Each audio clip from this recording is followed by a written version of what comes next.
Tiene la palabra, diputado Martínez. Gracias, presidente. Arrancamos mal, una vez más. Una vez más. Miren, creo que se puede tranquilamente contar lo que se conversó en labor parlamentaria, la posición que nosotros fijamos como bloque junto con otros bloques. Nosotros creemos que el tema que es motivo de esta convocatoria, los temas que son motivo de esta convocatoria, en primer lugar, merecen un tratamiento diferencial. No alcanza a decir, presidente, que ya el paquete fiscal estuvo incluido en el expediente 25 PE 2023.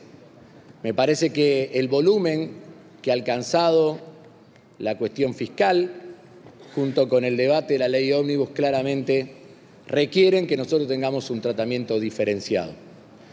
Gracias, señor presidente. Quiero manifestar el rechazo del bloque del Frente de Izquierda a la propuesta que se ha hecho. Acá se está cercenando el debate, como lo dijimos en la labor parlamentaria desde el inicio. Mientras estábamos discutiendo en la Comisión de Previsional, mientras estábamos discutiendo en la Comisión de Legislación Laboral, se metió entre gallos y medianoche esos dos temas, la eliminación de la moratoria previsional y una terrible reforma laboral en el texto que se va a tratar hoy. Entonces no podemos hacer como que acá no ha pasado nada. Rechazamos este tratamiento, rechazamos que no se hayan podido expresar las y los afectados en las comisiones pertinentes y que podamos haber dictaminado manifestando nuestra posición y que solo se escuche el lobby que hacen los de arriba. Al pueblo trabajador que va a ser afectado por esta reforma no lo escucharon. Y hice una pregunta en la labor y la voy a volver a hacer acá a ver si alguien me la responde. Hace 2 meses nos dijeron que estábamos cambiando el funcionamiento de la casta, que este Congreso no funcionaba más durante la madrugada, que todo se hacía de cara al pueblo y que se funcionaba de día. Hoy, lo único que le importó en la labor es que esto se vote entre gallos y medianoche cuando nadie lo está viendo. Queremos que haya cuarto intermedio, queremos que se sesione en horarios normales y que todo el pueblo pueda ver lo que aquí se está tratando. Muchas gracias, señor presidente. Gracias, diputada. Las dos son... Diputada, por favor, le pido respeto. Diputada Galear, por favor, le pido. No empecemos la sesión así. Los planteos todos son legítimos y la propuesta... Cálmate, Una sola propuesta, diputado de Loredo, que es lo que se acordó en la labor parlamentaria. Muy corto.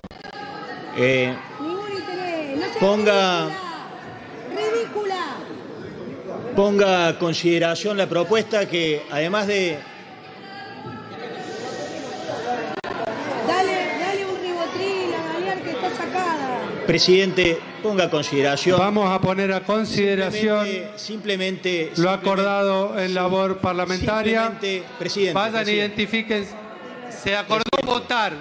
Eso vamos a poner. Vamos a votar. Sí, vayan identificándose, por favor. Presidente.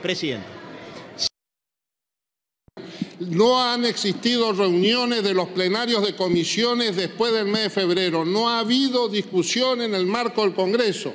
Supuestamente veníamos a esta sesión donde tenemos que tomarnos el tiempo necesario para dar el debate profundo. Hay un cercenamiento al debate del Congreso. Y esto no sucede en cualquier contexto político. Sucede en un contexto donde el Congreso de la Nación está sometido al ataque político del presidente de la Nación y a una permanente defenestración de la labor del Congreso y de la política. En ese contexto nos quieren limitar el uso de la palabra. Entonces seguimos profundizando el mal camino. Adhiero a lo peticionado además por Ferraro y aporto de mi parte. Quiero igual tratamiento y votación personalizada del artículo 1 y 2. La delegación de facultades y la emergencia son decisiones de extrema gravedad.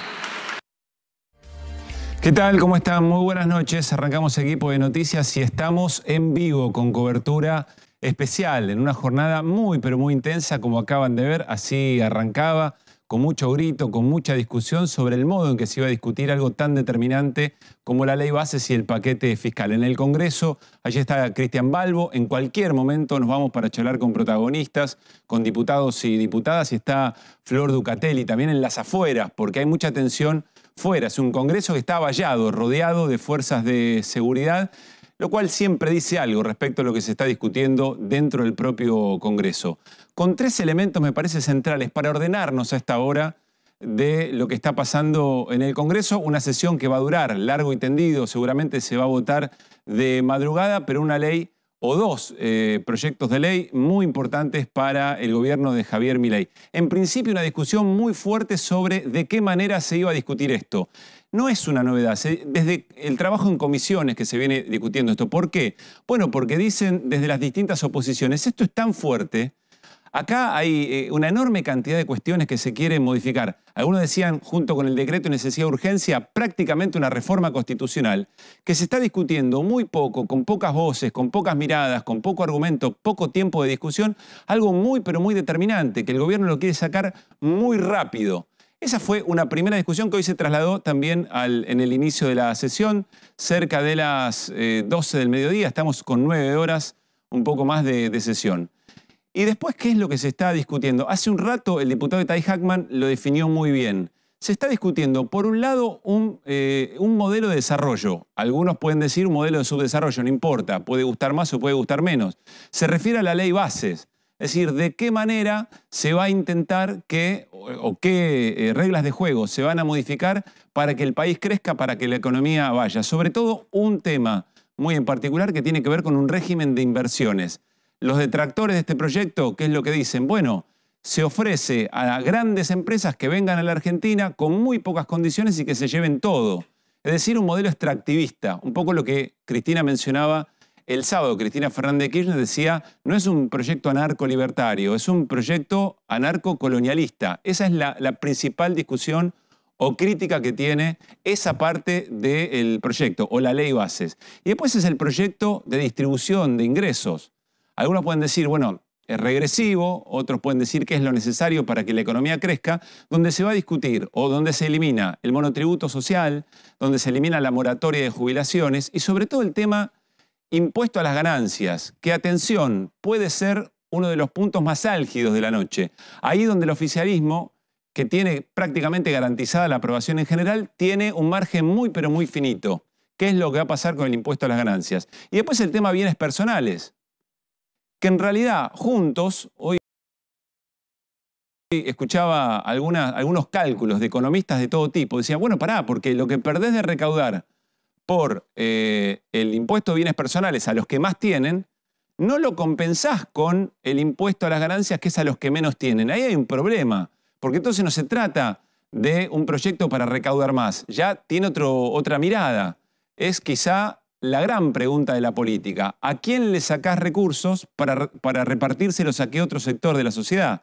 Este quizá es uno de los núcleos de la discusión de hoy en el Congreso y vamos a ver cómo se comporta. Pero en un ratito lo vamos a analizar con Hernán Lecher. Vamos a repasar, porque es tan importante lo que se está discutiendo, que no hay que dar por sentado que todos y todas sabemos de qué se trata. Así que en un ratito, lo más importante en minutos, lo más importante con Hernán Lecher, mientras estamos en vivo siguiendo la discusión allí en el Congreso Nacional. Otro dato muy importante. Aquí se está poniendo en juego, en este momento, lo que pasa en el recinto. Estamos viendo las discusiones, los discursos de diputados y diputadas en el recinto. Pero este proyecto de ley, o estos 2 proyectos de ley, tienen mucho de lo trabajado en el bajo recinto, lo que en la jerga del Congreso se llama bajo recinto. ¿Qué es el bajo recinto? Podría ser como, si usted en una cancha de fútbol, son los túneles que llevan a la cancha. Es decir, lo que pasa en el vestuario, lo que pasa en los alrededores, ahí donde las cámaras no están. ¿Y qué ocurre ahí? Se negocia. Todo el tiempo se negocia. Después se pone de manifiesto en los discursos, pero hay veces que los discursos y lo que se vota no se condicen. ¿Y qué pasó? Bueno, en el bajo recinto se trabajó y fuerte. ¿Quién está en el bajo recinto en este momento? Guillermo Francos, el ministro del Interior. ¿Solo? No. Con Santiago Caputo, uno de los operadores de mayor confianza del gobierno de Javier Milei. Algunas malas lenguas dicen, hace muy poquito tiempo, se modificaron, se incrementaron los recursos secretos de la Agencia Federal de Inteligencia. Algunos dicen, Santiago Caputo tiene ganas de manejar esos recursos. Bueno, vayan a saber con qué artes se están negociando los acompañamientos para esos lugares donde está muy finita el margen para el oficialismo. Eso está pasando en el bajo recinto. Podríamos agregar, y el fuera recinto también es un elemento importante. Fuera del Congreso hay una movilización, sobre todo de los partidos de izquierda, pero hay una ausencia que llama mucho la atención, porque se está trabajando también una parte de la reforma laboral. Dirán desde algunos sectores, bueno, es una reforma laboral light, muy recortada respecto de el ir por todo del decreto y el ir por todo de un sector de la Unión Cívica Radical, que prácticamente anulaba el poder de fuego de los sindicatos. Todo eso se corrió, pero sin embargo quedaron algunos elementos muy importantes también y que degradan también derechos de los trabajadores y las trabajadoras. Sin embargo, en la puerta del Congreso hay un actor que falta, que es la CGT. Bueno, quizá esto ratifica algo de lo que les contábamos el viernes, que hubo una negociación, no a través directo del gobierno, pero sí a través del bloque que comanda Miguel Ángel Pichetto con la CGT para que se recorte mucho de lo que implicaba la original reforma laboral. ¿Será ese el enojo de Elisa Carrió y por eso a partir de mañana ya no va a integrar más la coalición cívica, el bloque de Hacemos Coalición Federal? Va a ser interesante lo que pase en el Congreso y con esto, insisto, vamos cerrando porque quiero que vayamos rápido con Hernán Lecher para ver bien qué es lo que se está discutiendo y estar muy sensible. Es un programa muy especial el de hoy. Probablemente nos convoquen o Cristian Balbo o Flor Ducatelli, nos convoquen para ir al Congreso y escuchar protagonistas y ver qué es lo que se está discutiendo. Así que sepan disculpar si quizá alguna idea la dejamos para un rato después. Pero les decía, va a ser muy interesante cómo quede hoy dibujado el Congreso. Estamos en momentos, sobre todo con lo que pasó en la marcha universitaria, en que se está señalando a algunos sectores que dicen que acompañan, por ejemplo, a la universidad pública, pero que sin embargo no dieron quórum para tratar una sesión especial por el tema presupuesto. Y se los marca como que dicen una cosa y hacen otra, que fueron votados para hacer oposición, pero que en realidad acompañan al gobierno y quieren darle las herramientas. Acá me parece que hay algo interesante para pensar. Hay un sector de la política, seguramente el PRO, que prácticamente es aliado de La Libertad Avanza, pero también una parte de Hacemos Coalición Federal y del radicalismo que están totalmente de acuerdo con el proyecto de país de Javier Milei. Están de acuerdo con la reforma al Estado, están de acuerdo con la desregulación de la economía, están de acuerdo con quitarle poder de fuego a los sindicatos, están de acuerdo con hacer que sea muy sencillo para una empresa de afuera venir, invertir y llevarse todo lo que genere y dejar poca riqueza en la Argentina. Están de acuerdo. Eso no debería sorprender tanto. Sí, por supuesto, en algunos temas que públicamente se dicen cosas que después no se acompañan. Pero va a quedar, como dice Javier Milei, es interesante esto que plantea Javier Milei, el principio de revelación. Va a quedar muy en claro el Congreso quiénes están de acuerdo con el modelo de país de Javier Milei y quiénes no en esta votación de la ley bases y también del paquete fiscal. Hablando de Javier Milei, quiero compartir con ustedes algo que dejó como definición el presidente en una charla radial y que de alguna forma también ubica al Congreso, gran protagonista de la jornada, lo ubica en un lugar que invita a hacerse preguntas sobre algo tan determinante de la democracia. La democracia se juega en la división de poderes, el Poder Ejecutivo, el Poder Judicial, pero sobre todo en el Congreso Nacional. ¿Por qué? Porque ahí está la representación, lo que votaron argentinos y argentinas en cada una de las elecciones. Pero escuchen con atención lo que decía Javier Milei respecto de la movilización del 23, del martes. Esa movilización impactante que muchos y muchas dicen, bueno, probablemente de la democracia de las más grandes que hemos tenido. Escuchen con atención. En el fondo, ¿sabe lo que muestra eso? El miedo que me tienen, lo grande que soy respecto a ellos, lo poca cosas que son ellos respecto a mí. Porque se tuvieron que juntar todos, toda la izquierda, el Frente Renovador, Massa, Kicillof, la provincia de Buenos Aires, sí, digamos, la Cámpora, digo, todas cosas heterogéneas, ¿sí? Los piqueteros, las organizaciones sociales, la Madre de Plaza de Mayo, el radicalismo progre.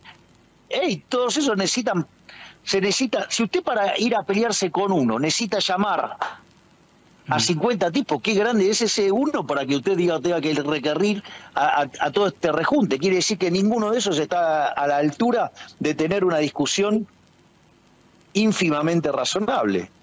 Le diría que es un triunfo político maravilloso de La Libertad Avanza lo que pasó ese día. En un ratito la producción armó un diálogo maravilloso entre Cristina Fernández de Kirchner el sábado en Quilmes y Javier Milei en la radio, casi dialogando. Eso que probablemente nunca vaya a ocurrir. Te doy una idea, me contestás otra cosa. En un ratito lo vamos a compartir. Pero nos quisimos quedar con esto en el arranque del programa, porque el presidente dice, qué grande que soy, qué inmenso que soy, que tuve que juntar la movilización más importante probablemente de la recuperación de la democracia para enfrentarse conmigo. Bueno, uno podría tener esa lectura. Otra lectura posible es, tanto daño está generando Javier Milei que hasta quienes piensan y siguen pensando, por lo que les decía en el Congreso que vamos a ver hoy, argentinas diametralmente opuestas deciden juntarse porque ven que el presidente avanza con cosas no solamente que funcionaban, sino que son pilares fundamentales de la identidad de un país como la Argentina. Ahora, esa es una lectura posible, veremos cuál tiene razón, pero en el relato que construye el presidente para poder soportar su gobierno esa movilización en contra, dice, yo soy tan grande, pero tan grande, que necesitaba a toda esa gente junta para enfrentarme. Llama la atención. ¿Cuál es el próximo movimiento de un presidente que cree efectivamente eso? ¿Cuál es la preocupación que debería generarnos que un presidente, en una realidad muy clara respecto de cuál es el motivo de esa marcha, lea que en realidad esa marcha a él lo vuelve tan pero tan grande? Es una preocupación que creo tenemos que tener entre ceja y ceja y que probablemente incida también, o alguna incidencia tenga, en el comportamiento del Congreso Nacional. Me voy a ir a la mesa y enseguida venimos con Hernán Lecher a seguir clarificando muy bien qué es lo que se está discutiendo en el Congreso. Hola Melody, hola Fer, ¿qué dice Hernán? ¿Cómo andan? ¿Qué tal? Buenos días. Bueno, en un ratito Melody, sí. Importante porque se han hecho mediciones sobre el índice de credibilidad del gobierno, de confianza del gobierno. Índice de confianza en el gobierno ha caído 4.4%, pero en un ratito nada más vamos a ampliar a ver qué significa esto y lo vamos a comparar con gobiernos anteriores. Bien, el bolsillo sigue doliendo. Fer, buenas noches y nos vamos a ocupar de eso, algunos consejos bien útiles. Sí, bueno, acá hay una de débito, una de crédito y acá me llegó, acabo de sacar con el teléfono sin ir a ningún lado, me saqué la DNI, la cuenta DNI. La cuenta DNI. Sí, me la sacó mi hijo porque yo le discutí a Lecher, me dice, ¿la puedes sacar por el teléfono? Le digo, no, pero ¿cómo tenés que ir a algún lado? Y mi hijo me dijo, yo te lo hago. Me sacaron las fotitos, pusieron. Vamos a contar cómo se hace. Así que se puede ahorrar un poco, no solo con las ventajas que tienen algunas tarjetas en particular, sino que justo estos días, señora, señor, preste atención, acaba de vencer el periodo de la tarjeta, sí. Cambia. Entonces, en mayo va a haber aumentos, porque los precios no van a bajar. Pueden subir menos, pero van a seguir subiendo. Entonces, lo que usted compre a fin de abril, que todavía no tiene los aumentos del mayo, lo va a pagar en el otro periodo. ¿Se entiende? Se entiende. Entonces, la gente, si sabe que durante el mes va a gastar en alguna cosa determinada cantidad, le conviene comprarla ahora y no esperar los aumentos de mayo, ya que lo va a pagar en el mismo momento. Bueno, consejos de Fer Cerolini un ratito, cómo sacar la cuenta DNI, muy pero muy fácil, y sobre todo estos trucos de compras para tratar de gastar menos. Atención, porque un rato también nos vamos a detener sobre otra cosa que dijo el presidente Javier Milei, que los salarios le están ganando a la inflación, dijo el presidente. Nos vamos a hacer dos preguntas. Primero, ¿eso es cierto en términos técnicos? Y segundo, más allá de que efectivamente dejen de perder, le empaten o le ganen por algún puntito, si eso ocurre eventualmente, ¿qué está diciendo? ¿Es ahí donde hay que mirar o que hay que observar otra cosa? Voy mirando de reojo lo que está pasando en el Congreso, insisto, estamos en vivo, vamos a ir al ida y vuelta permanente de una noche que nos va a tener en vilo, porque se están votando cosas muy pero muy importantes. Vení Hernán, buenas noches y vamos al wall, porque quiero que tratemos de explicar con la mayor precisión posible por qué es tan importante lo que se está discutiendo ahora en el Congreso Nacional. ¿Arrancamos por la ley bases? Bien, efectivamente. A ver, en realidad tenés como tres grandes paquetes, por decirlo de algún modo. La ley bases, que deberíamos dividirla en dos, algunos ejes centrales de la vieja ley ómnibus, que es lo que quedó finalmente aquí, y una segunda parte que tiene que ver con lo que vos mencionabas antes, la cuestión laboral. Y por otro lado tenemos todo el paquete fiscal. Bien, tres grupos. Ley base tradicional, la parte laboral y, si querés, la cuestión fiscal. En la ley base, fíjate, uno de los temas es privatizaciones. No quedó lo que se había planteado originalmente, quedaron estos dos listados. Aerolíneas Argentinas, Energía Argentina, RTA, Intercargos, que pueden ser privatizadas al 100%. si es que efectivamente se vota, y algunas que pueden ser privatizadas parcialmente o concesionadas como AISA, Correo Argentino, Correo Oficial, Belgrano Cargas y Logística, Sociedad Operadora, eso es OFCE, Ferroviarios, y los corredores viales, que son básicamente las rutas. Tengo acá una pregunta. ¿Se ha explicado con detenimiento desde el gobierno cuáles son los argumentos para hacer esto? No. Básicamente surgió de aquella... Originalmente había un listado que, si no me equivoco, era de 41 empresas, Sí. que se terminó podando y buena parte de la oposición, digamos, el peronismo básicamente se oponía, la coalición cívica también, una parte de los radicales también, a varias de las empresas, por poner un ejemplo, el Banco Nación. Con lo cual fueron quedando en el camino varias de las empresas. YPF estaba en el proyecto original. Bueno, no tiene un criterio por qué quedó esto. Te diría que el criterio es más bien las que quedaron. Está bien. Pero quiero decir, es más un resabio ideológico y algún coqueteo con la década del 90 que razones concretas o argumentos bien concretos saliendo del estado deficitario de algunas empresas y la discusión que se da en ese sentido. Te diría que en términos generales, las empresas que no eran deficitarias medio que quedaron afuera, salvo Aerolíneas Argentinas, que hoy, el último año, presentó un balance superavitario, y después el resto medio que quedaron afuera porque no se justificaba. Y ahí después tenés como dos grandes paquetes, AISA o Energía Argentina, que son deficitarias porque son las cloacas o es los subsidios. Claro. ¿No? Y después sí hay una cosa más ideológica, de repente con RTA. Vos decís, esperar que dé ganancia una empresa que en realidad tiene que ir tratando de cumplir con los sectores más vulnerados para hacerle la cloaca no tiene sentido. Bueno, ¿qué pasa con energía? Bueno, con energía tenés, digamos, dos grandes grupos, lo que es hidrocarburos y lo que es gas, desregulación en general. En el caso de hidrocarburos, se elimina por primera vez, Pablo, en 100 años, el concepto de autoabastecimiento energético.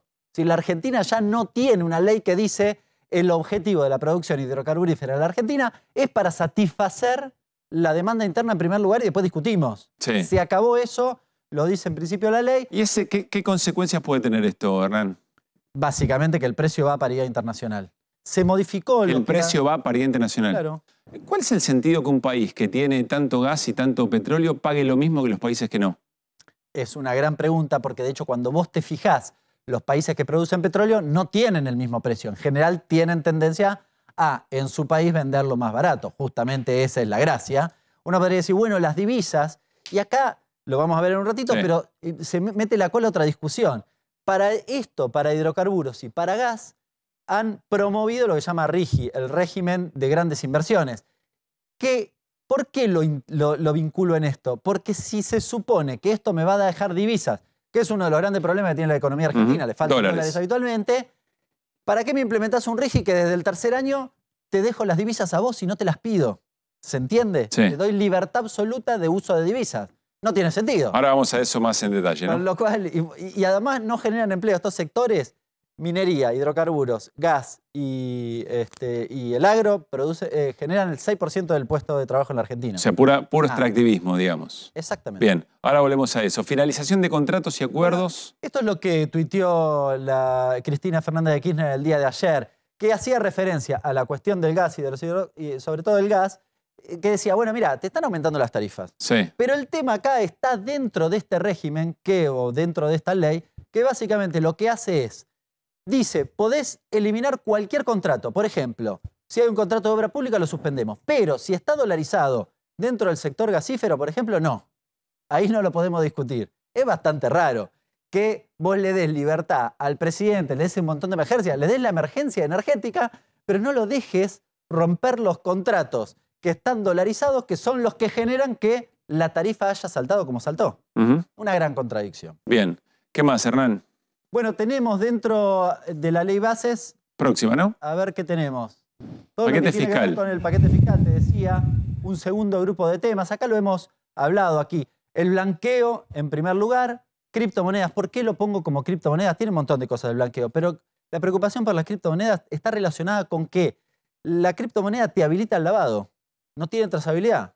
Vos te ganaste plata... Guita que no sabés de dónde vino. Claro. Y no se puede descubrir. Pumba, adentro a través de criptomonedas. No te piden de dónde viene y la cripto además no tiene trazabilidad, con lo cual es un riesgo fenomenal. Llama un poco la atención esto. porque tenés el Gafi en la Argentina inspeccionándote. Uno podría decir, haciendo un paralelo con otra situación, con la del campo, que los narcos están esperando liquidar a ver si esto se aprueba. Sí. Bien, fuerte. Tiene varias cosas ahí. Además, si vos... hay un empresario importante que mencionó también la vicepresidenta, la ex vicepresidenta, que se fue a vivir a Uruguay. Sí. El blanqueo le permite volver a recuperar la residencia para blanquear plata. Hay cosas... Galperín, ¿te referís a Galperín? Sí, Galperín, básicamente. Bien. Llamativo. A cualquiera que haya hecho eso, pero sí, uno, claro, digamos, claro. conocido es ese. Bienes personales. Se convirtió en genérico Galperín en algún punto, ¿no? Para algunas cosas, muy bien.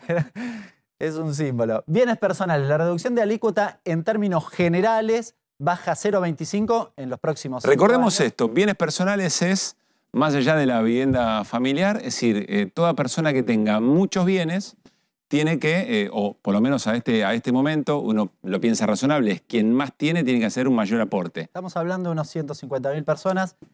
¿Cuántas personas? 150.000. Bien. Poquitas. Y las que tributan... Pero que tienen mucho. Sí, claro. Arriba de 100 millones recién ahí van a pagar. En el caso de los inmuebles, lo pagan a valor fiscal actualizado por inflación. Es decir, sí. El valor es tentativo. Si querés dolarizarlo, no está tan bien por algunos vericuetos de las valuaciones. Pero básicamente es eso, con lo cual es un piso muy alto. El piso en realidad salta a 100 millones, con lo cual van a pagar 50.000 personas con toda la furia y van a pagar 0,25 de su patrimonio. Hoy la alícuota máxima, si tenías bienes en el exterior, escuchá bien, estaba en 2,25. De 2,25 a 0,25, sí. Los que más tienen. Prácticamente se elimina. Vos diste en la tecla en el dato principal. Esto, bienes personales, lo que dejo de recaudar es más plata que la que voy a recuperar por ganancias. Pero no teníamos un problema fiscal. O sea, perdemos guita con este cambio. Perdemos guita. Bueno. Ganancia. Perdemos guita y dejamos de que el aporte más importante lo haga el que más tiene y lo pasa a ser el que menos. Sí, exacto. Las dos cosas, digamos. Parte de su impuesto patrimonial a esos 150.000 más ricos y le grabamos nuevamente con impuesto a las ganancias a entre 1,2 y 2 millones de personas.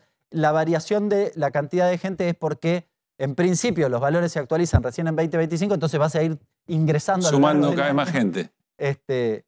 Acá hay un dato, Hernán, que sí es importante que lo comentemos, y es que es muy finito el número que el gobierno está poroteando en este momento, porque muchos sectores que acompañan en general y acompañan mucho de las cosas que se van a votar, muchos de los capítulos, son 25 capítulos de la ley base, 21 capítulos del paquete fiscal, se va votando capítulo por capítulo. Claro.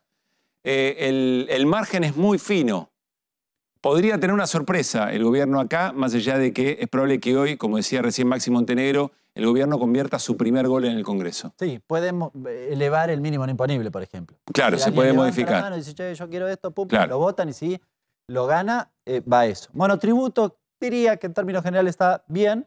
El problema allí es que elimina la categoría del monotributo social. 620.000 personas monotributistas que dejan sin efecto. Y toda la cuestión del paquete laboral, que ha sufrido una poda importante, entre otras cuestiones, lo que tiene que ver con la cuota solidaria y demás. Pero acá que tenemos derogación de sanciones, todo tipo de sanciones. Yo te contraté, no te registré, no me pasa nada. Esto es llamativo, la verdad que deroguen todo tipo de sanciones. Se supone que la sanción es para persuadirte a vos a que registres. Claro. No, si yo no me sanciona, ¿para qué te voy a registrar? Llama la atención, todas las multas, todas. En general, el sentido común para todas las cosas es más sanción cuando algo no pasa. Para casi forzarte a que ocurra. Ahí voy, Fere, dame un segundo. 5 trabajadores sin registrar, copiando, emulando lo que fue la reforma de Brasil de hace algunos años atrás. Es decir, monotributistas. Yo puedo tener 5 monotributistas que los registro. Acá hay un problema muy serio porque lo que me cuentan, experimentados y que han tenido un camino recorrido en la década del 90, sobre todo con las privatizaciones de la década del 90, que esto es muy tentador para una gran empresa decirle a armar con los laburantes que tiene, armar una tercerizada. Claro. Porque va a pagar mucho menos, no van a pagar nada prácticamente. Claro. Entonces se va a tercerizar todo con mucho menos costo para hacer lo mismo que hacía antes la empresa. Tiene 20 empleados, hace 4 tercerizadas, no tiene empleados. Así es. Y son todos monotributistas. Incrementa el periodo de prueba hasta 1 año. El periodo de prueba es no te hago aportes y contribuciones durante... sí te hago aportes y contribuciones, te puedo echar sin ningún tipo de indemnización ni obligación. Porque estás a prueba. Las actividades que tienen alta rotación, esto es un gran negocio, ¿no? A los 8 meses te va, chao, contrato otro, que no necesito explicarle la tarea. Sí. Bueno, alto negocio. mantiene la huelga como causa de despido. Te puedo echar en caso de que te adhieras a una huelga y demás, que esto estaba prohibido. Y la validez de los despidos discriminatorios, que en realidad le pone un precio. ¿Qué significa esto? Te echo por alguna cuestión ideológica y te pago, pero no tengo la obligación de volver a incorporarse. Ese es un dato muy importante. Me contaban también que había una discusión entre los CEOs y los dueños de grandes empresas de que estaban dispuestos a pagar más para poder echar a alguien, por ejemplo, por discriminación ideológica. No me gusta cómo piensa, me mete ruido, lo que fuera. Antes había, después de un juicio por ese despido, había obligación de volver a tomarlos. Ahora pueden garpar un poco más y lo echan y se lo sacan de encima. Un tarifario de, exactamente, de indemnización por discriminación, básicamente. Bien. Bueno, esto es paquete laboral. Que tenemos, repasamos todo, ¿no? Sí. Me parece. Queda... esto es muy importante. Esto es muy importante. Nos faltaba esta cuestión porque en la ley base no habíamos mencionado, lo mencionamos al pasar, el régimen de grandes inversiones. El régimen de grandes inversiones es el meollo de la cuestión. Porque en general uno dice, bueno, está fantástico invertir o que vengan inversiones. Claramente, vos estás de acuerdo, yo estoy de acuerdo, todos los que estamos acá estamos todos de acuerdo. Ahora, ¿qué le deja a la Argentina a alguien que viene acá a invertir? Uno diría, bueno, recursos fiscales, te genera empleo y te genera, si querés, si viene de afuera, dólares. 3 variables. Y hasta transferencia tecnológica en algunos casos, ¿no? Bueno, y supongamos, cuarta dimensión, transferencia tecnológica. Arranco por la última. Transferencia tecnológica, no, puedo traer las máquinas de afuera usadas. Y sepulto a la actividad metalúrgica acá en la Argentina, por ejemplo. Con lo cual, gran problema. Tema dólares. Desde el tercer año, ¿sí? Desde el tercer año tengo excepción de ingreso de divisas. Es decir, no tengo que ingresar divisas por exportaciones que vienen a la Argentina. Con lo cual es muy contradictorio.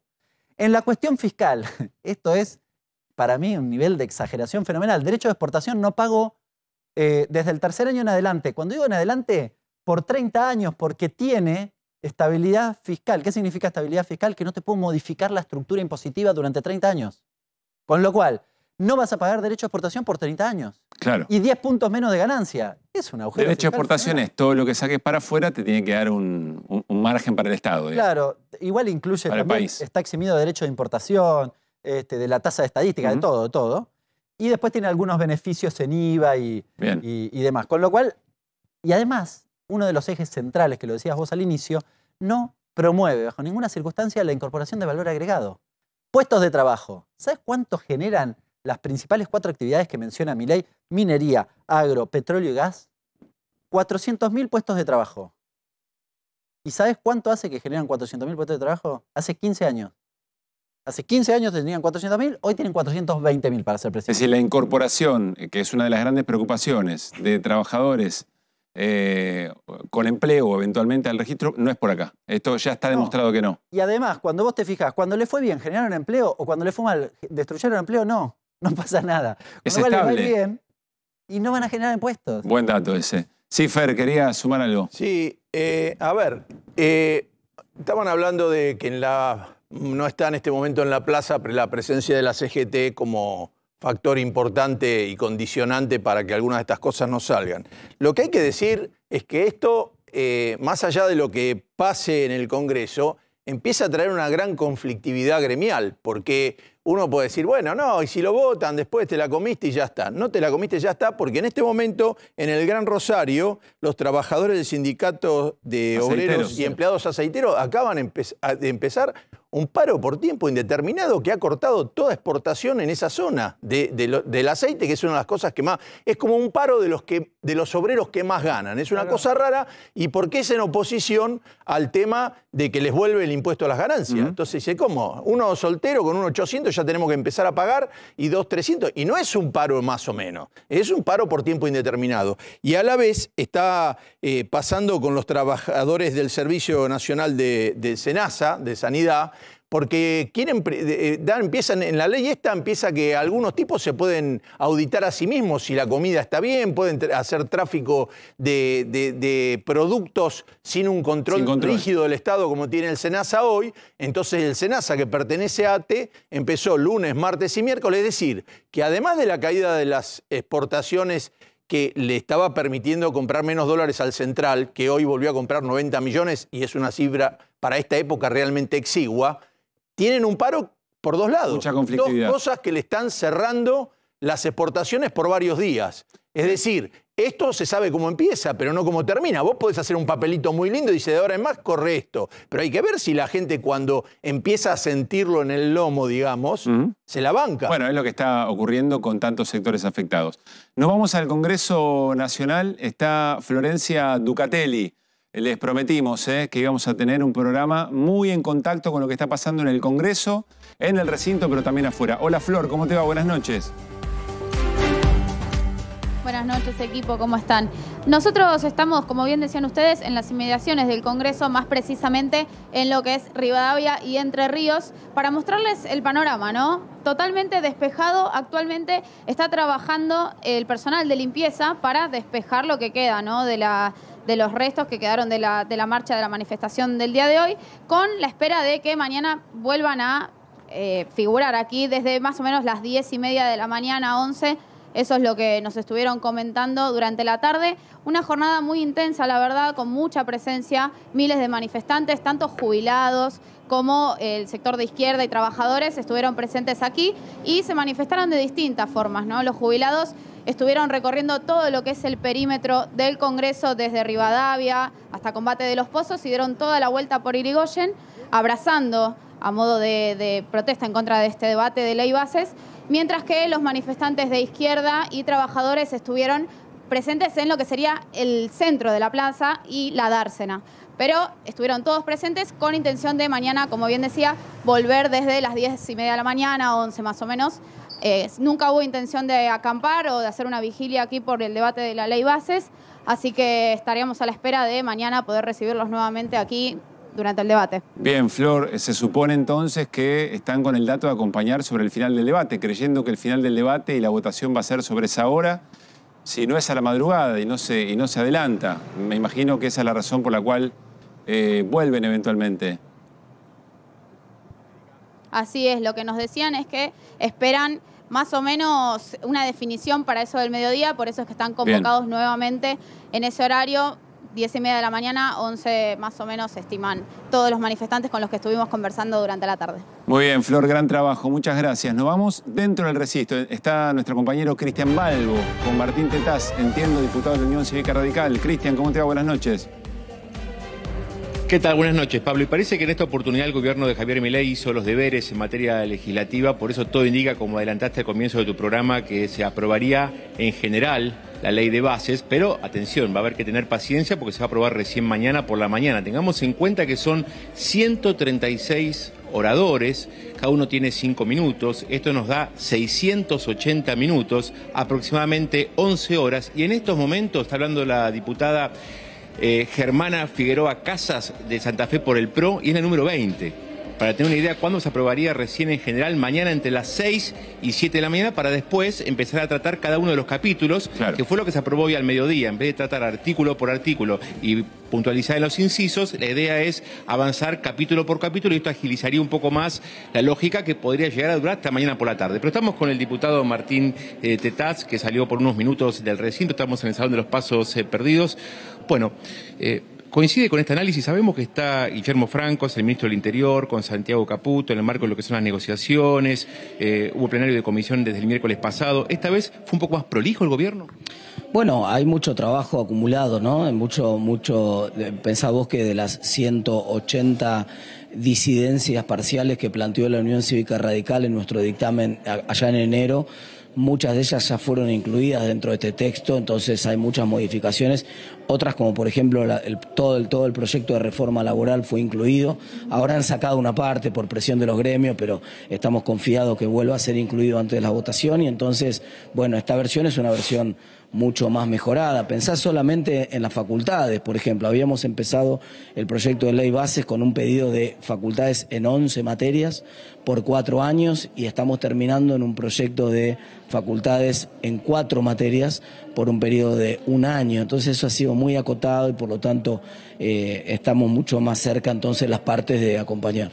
Pablo, colegas, los escucha el diputado Tetaz. Gracias, Martín, por este ratito. Hola, prometemos Pablo, ¿cómo te va? Gracias, bien, prometemos ser breves. Pregunta, por lo que mencionaste en tu exposición, ¿no vas a acompañar tal cual está lo referido a impuesto a las ganancias? ¿Hay una propuesta Así es. para mejorar? ¿O ¿eso crees que se puede resolver de otra manera? No, voy a votar en contra. Es una estafa electoral. Yo creo que tiene que haber una reforma impositiva en Argentina profunda. Creo que el impuesto a las ganancias tiene ciertamente un lugar central en esa estructura tributaria, pero eso requiere bajar el IVA, bajar impuestos a las exportaciones, bajar impuestos a la producción. Hay que dar una discusión integral de toda la reforma tributaria en Argentina. No se puede en un lapso de menos de 6 meses borrar con el codo lo que se escribió con la mano después de haberle dicho a la sociedad que este era un impuesto, que era una inmundicia, que era un robo y tantas otras cosas con fines electorales. 6 meses después darse vuelta, y más en este contexto de tremenda recesión y caída del salario real, a la clase media pegarle un golpe de estas características. Yo no lo voy a acompañar. Martín, lo otro, lo repetiste también aquí cuando charlamos hace unos días en tu exposición, hace algunos minutos, que el gobierno, quisiste usar ese tiempo para denunciar que el gobierno no tiene un plan de estabilización y que un plan de estabilización de estas características, sin alinear expectativas, iba a fracasar. Tengo una pregunta, no sé, por ahí más filosófico-política. ¿Por qué darle tantas herramientas, en términos generales y particulares en varios de los puntos, a un gobierno que vos sabés que va en un camino que no termina bien? No, yo creo que la estabilidad la va a conseguir. Lo que pasa es que va a fracasar en el sentido de que la va a conseguir con un ajuste en términos de actividad demasiado grande, con un costo en términos de desempleo demasiado grande, que yo lo hubiera hecho de otra manera, pero yo no gané las elecciones, las ganó el presidente Milei y tiene derecho a aplicar su plan. Ahora, ¿nosotros qué tenemos que hacer? Nosotros tenemos que acompañar las herramientas mínimas que cualquier, digamos, pensemos que en el 89 nosotros le dimos a Menem la ley de emergencia económica y de reforma del Estado, con la cual después hizo buena parte de la reforma que lamentamos, pero era el derecho que tenía por haber ganado las elecciones y las herramientas que necesitaba.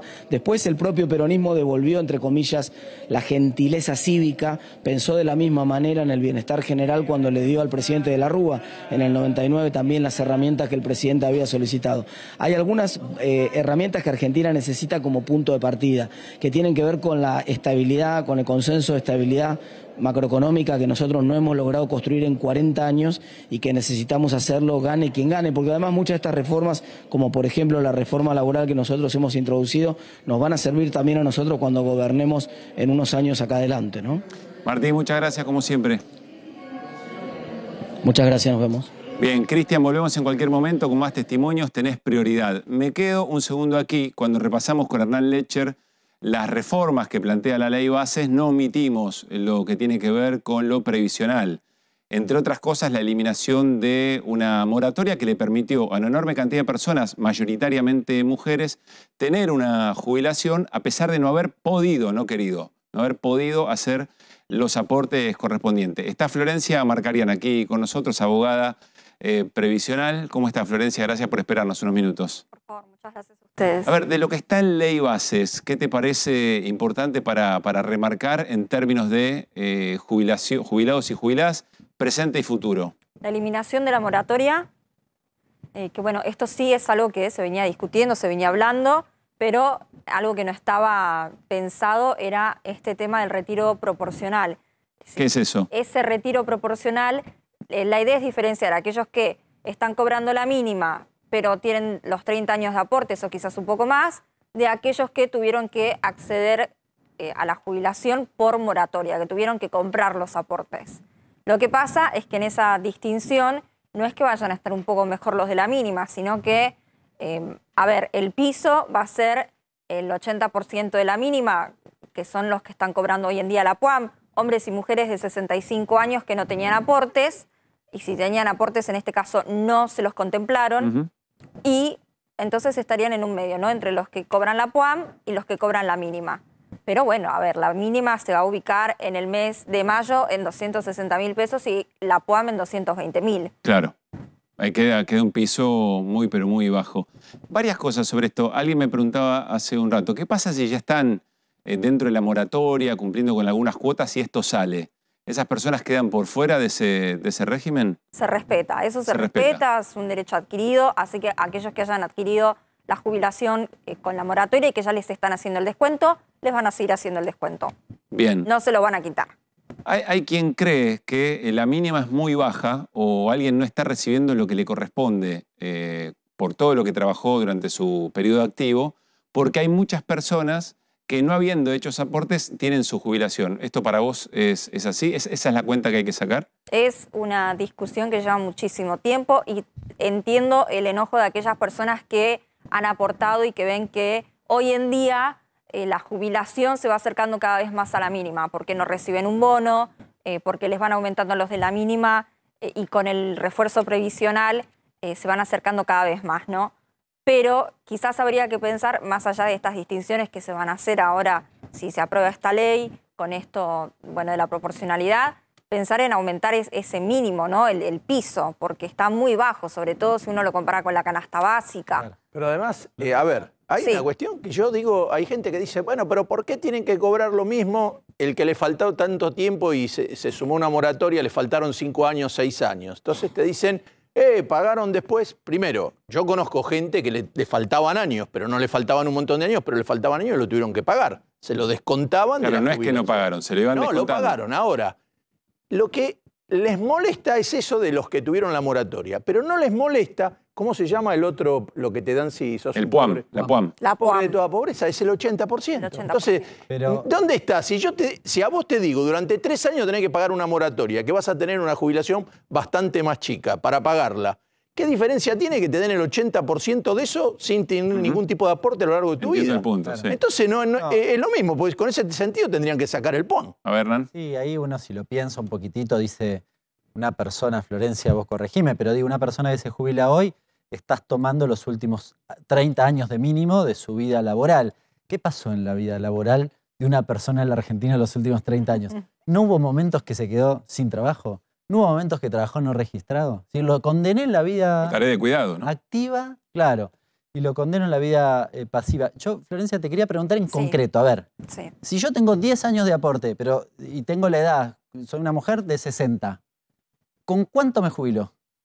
A ver, No me Hoy- digas el valor, digamos. no, pero hoy con la moratoria, esa persona que tenía 10 años en relación de dependencia tenía la oportunidad de tener un buen haber, no la mínima, porque uno cuando se jubila, si tiene los 10 años de aportes, Los últimos. no no solo, importa, no, depende. No, independientemente, pero ¿por qué decís que no fuera la mínima entonces? claro, porque uno de los 30 le toman, Los si uno mejores. tiene los 10 años en relación de dependencia, no importa que hayan estado a partir de los 18 hasta los 28, esos son los que van a tomar para el cálculo. Entonces no se jubilan necesariamente con la mínima. O quizás hay gente que le preocupaba decir, bueno, tengo los últimos años con moratoria, me voy a jubilar con la mínima. No, no necesariamente. Porque se Pero van a hoy, tomar esos 10 eventualmente que fueron... con esta modificación, Al piste. Voy hasta los 65. hasta los 65, las mujeres, si a los 60 no tienen los 30 años de aportes, que una de cada 10 mujeres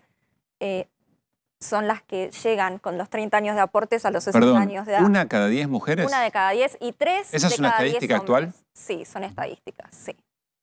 Perdón. 3 de ¿y la cada 10 mujer? hombres. A ver, o sea, tampoco es que los hombres están mejor. La mujer, la PUAN esta, ¿a qué edad la pueden pedir? La PUAM a los 65, hombres y mujeres, Ah, a los y el 60 no. retiro, Claro. y el retiro proporcional también va a ser a los 65 años. No es que aumenta la edad jubilatoria para las mujeres, de algún modo, o sea, sigue siendo la ley 60 años de edad para las mujeres, 65 para los hombres, 30 años de aportes. Pero la mujer que no tiene los 30 años de aportes a los 60, a la PUAM o al retiro proporcional. ¿Por qué el gobierno busca esto? O sea, vos poniéndote de abogada del diablo, ¿qué es lo que logramos para... ¿Qué mejora esto para el gobierno? A ver, hacer la distinción primero entre, bueno, lo que se venía proponiendo, ¿no? Baja el gasto. Y bajar el gasto, por supuesto, también. Lo que Hernán. pasa es que vienen haciendo, son los jubilados y los pensionados los que vienen haciendo el ajuste, ¿no? Claro, por eso digo, ¿en Sí. qué mejora esto al gobierno? Vos decís bajar el gasto. Pero ahora que vamos a hablar del índice de confianza en el gobierno y de muchas tantas cosas, ¿en cuál está cayendo Bueno, mucho hasta donde la entiendo, visual del corregime gobierno? Florencia, corregime Hernán, buena parte del superávit que Milei celebró en cadena nacional está conseguido por la licuación de jubilaciones, Tal cual. ¿no?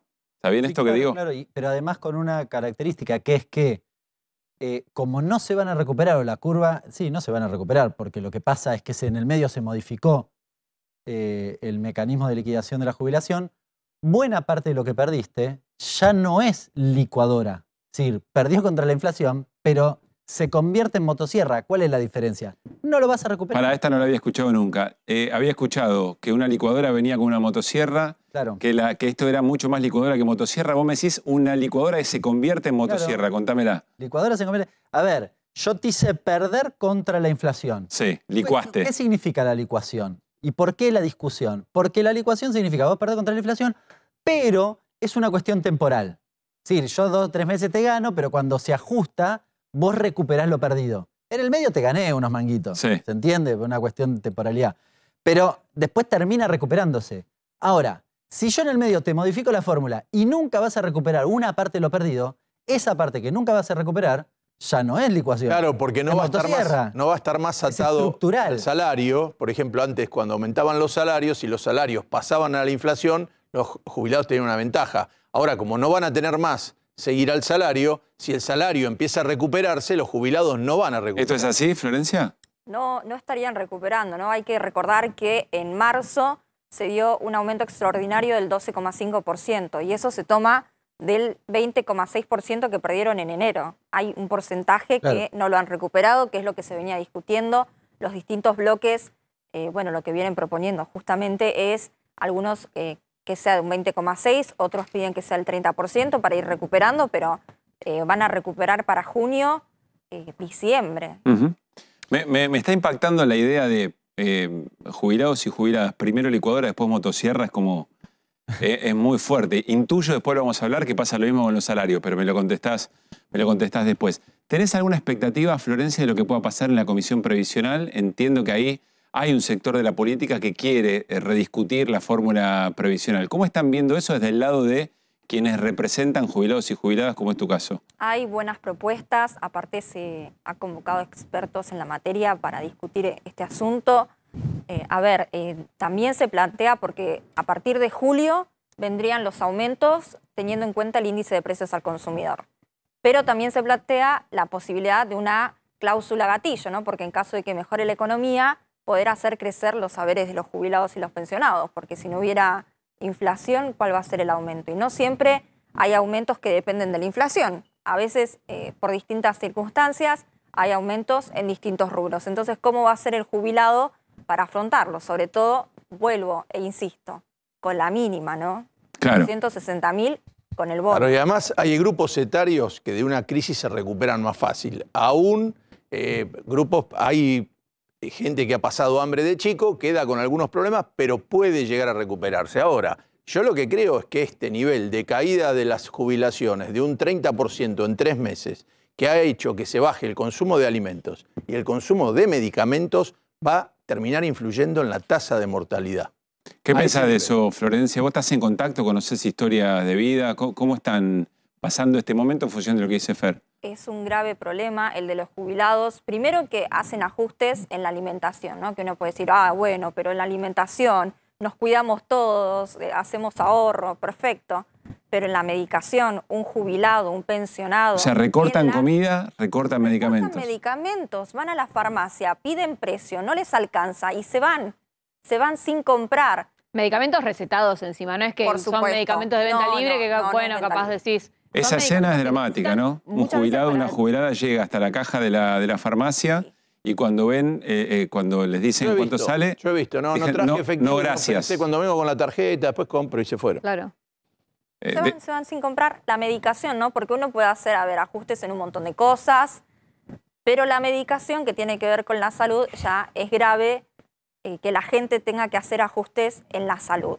Claro, y Florencia, muchos jubilados y jubiladas dependen en general de su familia. En una situación de tanta recesión económica, también los propios familiares que quizá aportan, a veces para el alquiler, a veces para la comida, a veces para los medicamentos, también se les complica mucho, ¿no? He escuchado en este último tiempo gente que dice, yo no sé cómo voy a hacer, porque, gente que se ha jubilado y sigue trabajando porque no le alcanza, y los hijos le dicen, bueno, mamá, no te hagas drama, yo te pago la luz, mi hermano te paga otro servicio, y con eso, bueno, vamos ayudando. Sí. O sea, hijos que tienen su familia, tienen sus gastos y tienen que ayudar a los padres, que además eso es algo que al jubilado le hace mal. Le hace mal que sean los hijos los que los tienen que ayudar, ¿no? Porque, se supone que uno hizo su vida, trabajó, mantuvo a los hijos, le dio una linda calidad de vida. Psicológicamente lo llega, hace sentir claro, menor. llega el retiro y uno está dependiendo de los hijos. Aparte es un tema de salud pública, porque lo que decimos, si no toman el remedio para la hipertensión, para la diabetes, para la salud mental, ¿dónde van? Caen, como les gusta decir, en el hospital público. Que además está más deteriorado por los recortes, ¿no? ¿Por qué Florencia Marcaría en este momento tiene en su espalda el Congreso Nacional? Lo reiteramos. Porque en este momento se está discutiendo leyes que, entre otras cosas, lo que hacen es eliminar esa moratoria para poder jubilarse a aquellas personas, sobre todo mujeres, que no tienen los aportes. Que no es que no los tienen porque no los quisieron hacer, porque eligieron evadir, no. Porque no pudieron hacer los aportes, porque estaban en situaciones de empleabilidad informal o porque estaban haciendo tareas de cuidado no remuneradas como es debido. Esa es la razón. ¿En todo este paquete hay algo más que se discuta que afecte a jubilados y jubiladas o es esto puntualmente? Esto puntualmente y bueno, hay que recordar que la moratoria que hoy está vigente no solamente ayudaba a que las mujeres y los hombres que no tenían los aportes pudieran jubilarse, sino que aquellos a los que le faltaran hasta 10 años para llegar a la jubilatoria y supieran que no llegaban a la edad con los aportes, pudieran ir comprando esos años. Posibilidad que va a dejarse de lado. Sí, Hernán. ¿Querés un datito? Mira, mujeres de 55 a 59 años, es decir, en condiciones de jubilarse, tenés alrededor de 1 millón. 45% no tienen ningún aporte, 0. 45% tienen menos de 20 años de aporte, es decir, están en condiciones de jubilarse casi por edad, pero no le dan los años. Y solo el 10%, lo que decía Florencia hace un ratito, 10,5 para ser preciso, 100.000. Está bien, una de cada 10. 100.000 en 5 años estamos hablando, porque el millón son de 55 a 59, ¿se entiende? Sí. Más o menos 200.000. Y pensá que de 200.000, solo 20.000 están en condiciones. Condiciones significan más de 20 años de aporte. No está segmentado, necesita 30. Así que tal vez incluso hay una parte ahí que todavía no puede ni siquiera jubilarse. Claro, pero fíjate vos qué paradoja la ley esta que están votando, es que resulta que si vos tenés gente en negro no vas a ser multado, ¿no? No vas a tener ninguna multa, se acaban las multas de ese tipo. Quiere decir que está permitido que vos no tengas registrados a los tipos y no le pagues las jubilaciones. Cada vez va a haber más gente que no tenga los años. Porque nadie debe decir, che, ¿para qué le vas a pagar si no te pueden multar? ¿Cuáles son las preguntas que más te están haciendo ahora las personas que están próximas a jubilarse? Y la gente está muy preocupada creyendo que no se va a poder jubilar, ¿no? Aprovecho este espacio para aquellas personas que están tan preocupadas porque hay algo que está pasando, que es que están pidiendo turnos para el organismo previsional, para la ANSES, para poder jubilarse, gente que ya tiene la edad y bueno, se está apurando porque saben que es posible que salga esta ley. Para la moratoria, para obtener la moratoria. Y cuando llegan al ANSES con el turno, les dicen que no se lo van a tomar porque no saben qué es lo que va a pasar. Bueno. ¿Cómo? ¿Les están negando el turno? Pese a que está la ley anterior. Eso es lo que está pasando. Así que hemos publicado en las redes un telegrama que se puede hacer, es un telegrama gratuito, con un escrito bastante breve. Primero para que otorguen los turnos, porque la página está caída, cuando uno quiere sacar turnos no se puede, y si uno va sin turno no lo atienden. Entonces, bueno, aprovechar Pero este tiempo. Florencia, es un nivel de crueldad ya que supera todos los límites. ¿Se entiende? Digamos. Lo que pasa es que, a ver, la persona que está atendiendo recibe órdenes, recibe órdenes. Pero perdón, no es un privilegio, es un derecho que las personas tienen. Esto fue votado por el Congreso Nacional, les están negando un derecho. Les están negando un derecho tirando abajo la página para que no puedan acceder a los turnos. Queda un testimonio de que vos lo hiciste antes de la nueva ley, ¿o no? Sí, por supuesto, y uno presentando un telegrama eso es importante, para el turno, lo que dice Fernando. Mandando ese telegrama queda un precedente. Claro, que uno solicitó el turno y aparte está en el escrito que es ante la imposibilidad de acceder, ¿no? Porque uno entra a la página de la ANSES, está caída para los turnos. Pero una pregunta, ¿está caída para turnos para caso de moratoria o también para jubilaciones? Cuando uno quiere ingresar a la página para pedir turnos, caída la página. ¿Sabes yo no puedo ni siquiera jubilarme aunque tenga las condiciones? No. Hay algunos que pueden, dependiendo del horario, dependiendo del lugar, pueden. Pero para aquellos que se encuentran con esta misma situación que estoy comentando, página caída, no le dan el turno, no le figura. Mirá, en este momento no se lo podemos otorgar. Me cuenta la producción que en este momento están llegando muchos mensajes contando de casos como los que está reflejando Florencia. Reiteramos, es un derecho poder acceder a esta moratoria, no es un privilegio de nadie, y que el ANSES está negando turnos, ya sea por voltear la página a propósito o por negarlos cuando hay cuando alguien se acerca al ANSES, eso es lo que estás contando también, y que les dicen abiertamente, no, mirá, no estamos dando turno porque estamos viendo a ver qué pasa en el Congreso. La verdad, ¿sabés quién maneja esa parte del ANSES? El mismo que reparte la comida en los comedores. Es la misma persona. ¿Sabés cuándo pasaba eso? Es una cosa de loco. ¿Cuándo pasaba esto? En la década de los 90. En la década de los 90 te bicicleteaban la jubilación. A ver, ¿qué es lo que hay que hacer si alguien está en esta situación? Me parece a esta hora un dato de servicio muy importante. ¿Qué es lo que hay que hacer si estás frente a esta situación?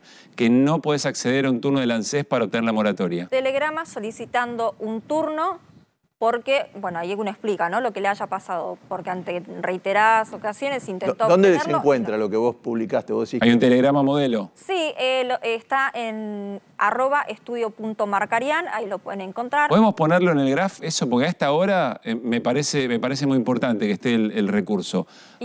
Estudio.marcarian y @FlorenciaMarcarianOc. Bien, ahora lo vamos a poner en el graph. Si lo necesitan, que lo repitamos, me decís, Agus, por supuesto.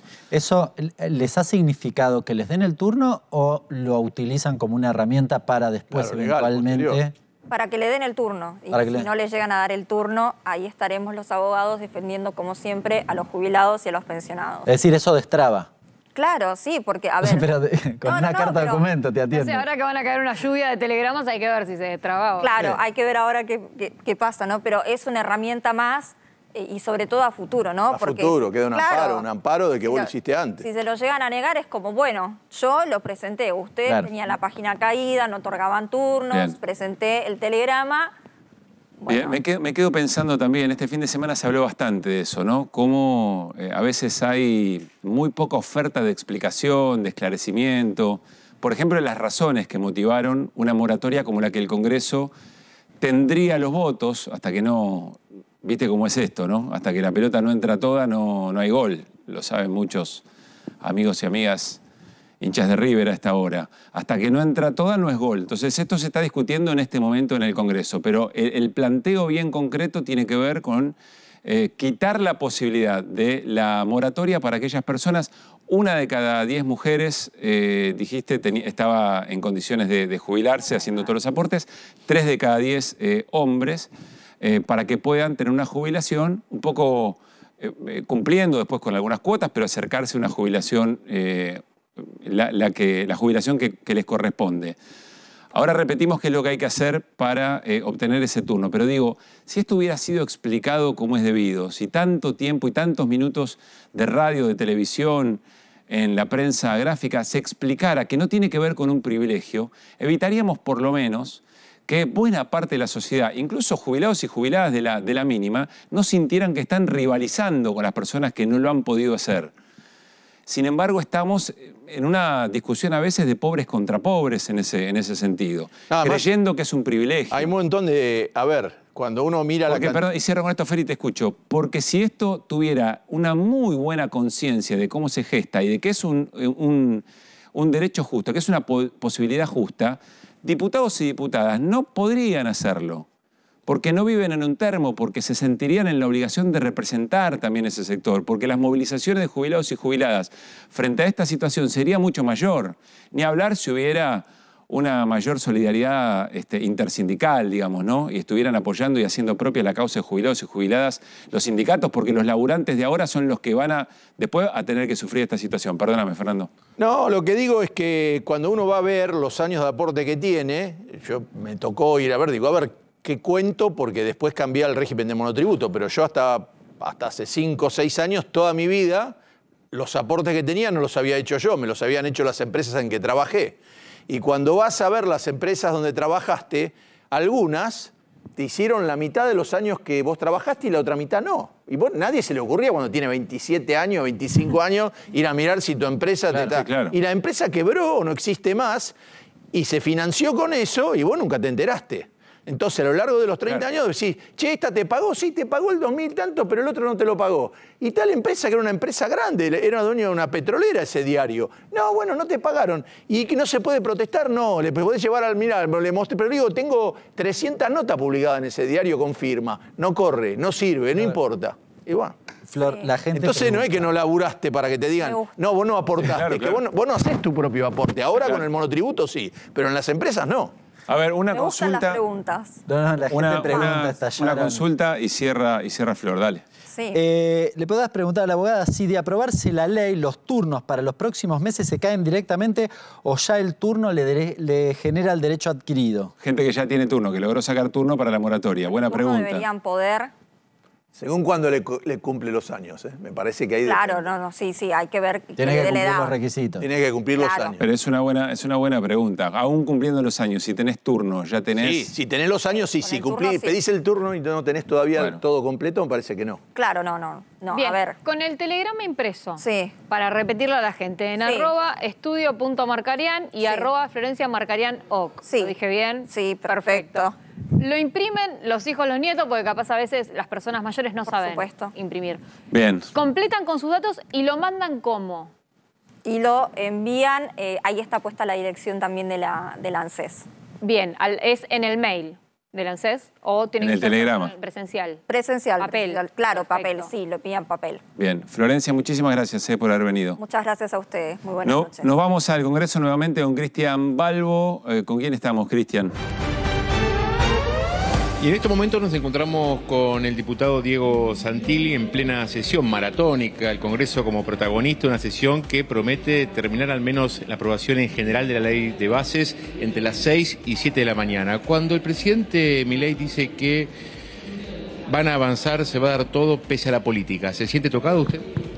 No, yo creo que en el caso del presidente Milei, el Parlamento es el que no le ha dado su primera ley. Es el primer gobierno de la democracia que no ha tenido la primera ley. Y es el primer gobierno de esta joven democracia que el Senado le ha rebotado un DNU. Entonces, yo creo que también el Congreso tiene que poner las barbas en remojo. La Argentina necesita reformas estructurales y tenemos que avanzar en poder sancionarlas. Y yo estoy con los que creen que tenemos que darle herramientas, reformas, para salir una vez por todas de los problemas que tenemos. Pero ya los 37 diputados del PRO van a levantar la mano en la madrugada de mañana. Nosotros vamos a acompañar, tomamos una decisión, firmamos y sostenemos en nuestro discurso lo que firmamos con la mano. Pablo, lo está escuchando el diputado Santilli. Hola Diego, ¿cómo estás? Muchísimas gracias por estos minutos. Me quedaba pensando, ¿es cierto que ningún Congreso le rechazó un decreto a un presidente? También es cierto que decreto como el que decide el gobierno de Javier Milei tampoco se ha visto.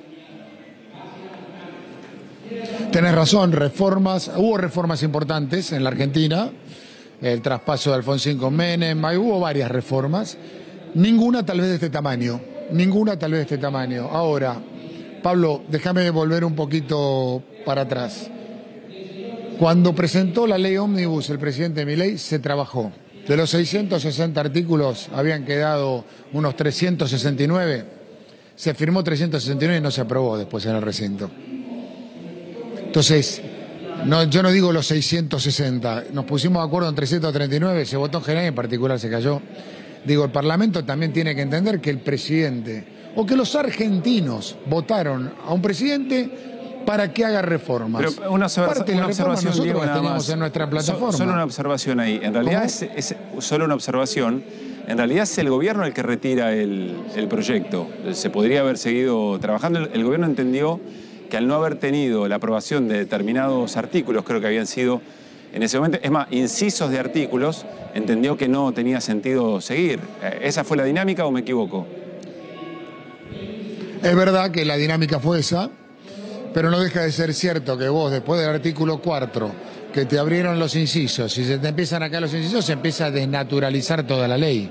Entonces, si ya en el artículo 4, inciso J, empezás a caerte, el 5 se cae, el 6, 7, y se produce un efecto dominó no querido, pero que empieza a suceder. Entonces, ahí algo pasó en el Congreso que nosotros tenemos que volver a ordenar, y por eso hoy se firmó un dictamen con una mayoría importante y que lo tenemos que sostener hasta el final. Santilli, ¿cómo le va? Buenas noches. Si hubieran votado los 600... Fer Cerolini te saluda. Fer Cerolini te saluda. Si se hubieran votado los 600, 900 artículos, porque ya me marearon entre el DNU y la ley bases, había como 900 artículos. Si llegan a salir esos 600 artículos, digamos, ya está, se cierra el Congreso por 2 años, porque ¿para qué se existiría el Congreso si en una ley se votan 600 artículos y decisiones? Yo no lo veo de esa manera.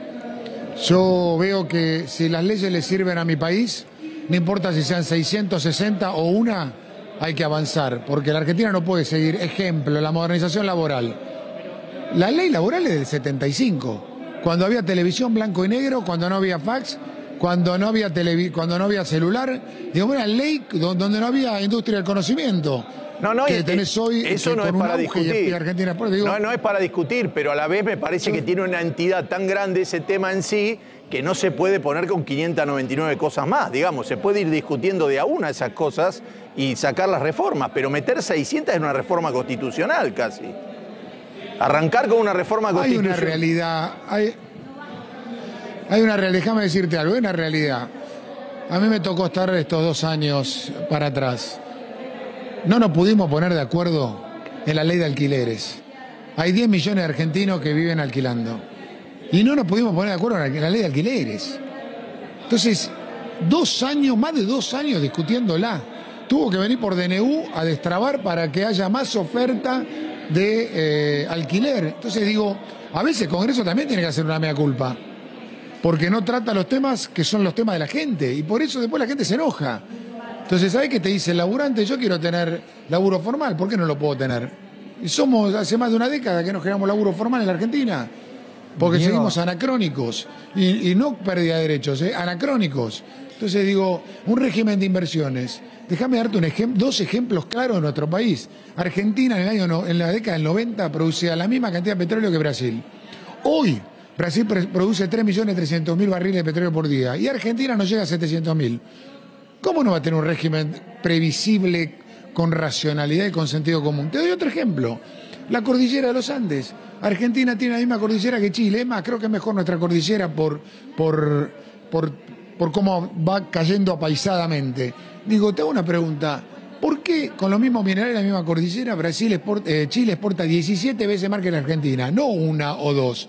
Porque ahí puede estar la eficiencia, la productividad. 17 veces más. Algo nos tenemos. Entonces vos me preguntás, tal vez es mucho todo junto. Bueno, puede ser, pero yo creo que las reformas no pueden esperar, porque que no puede esperar es el ciudadano.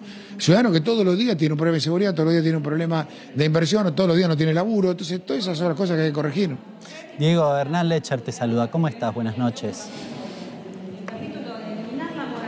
¿Me escuchás? Hernán, perdóname, no te escuchaba bien. ¿Cómo estás? Sí. Te quiero preguntar por un tema específico que me preocupa mucho, que hablamos al inicio del programa, que tiene que ver con el blanqueo, la posibilidad de blanquear desde criptomonedas. Vos sabés que las criptomonedas no tienen trazabilidad. Básicamente es la posibilidad de blanquear y que sea, digamos, producto de lavado. ¿Cómo está previsto en la ley que esto no suceda?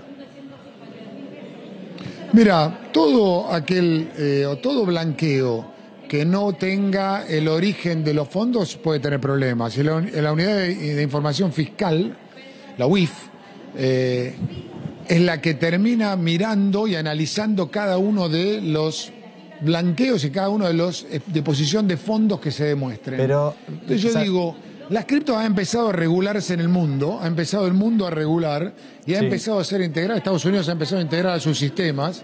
Y lo mismo tenemos que hacer nosotros el Banco Central. El Banco Central empezó a regular, Diego, por ejemplo, las plataformas. La ley no exige ningún tipo de control, no te pregunta de dónde viene el origen. La CNB, en el mejor de los casos, los hace ex post.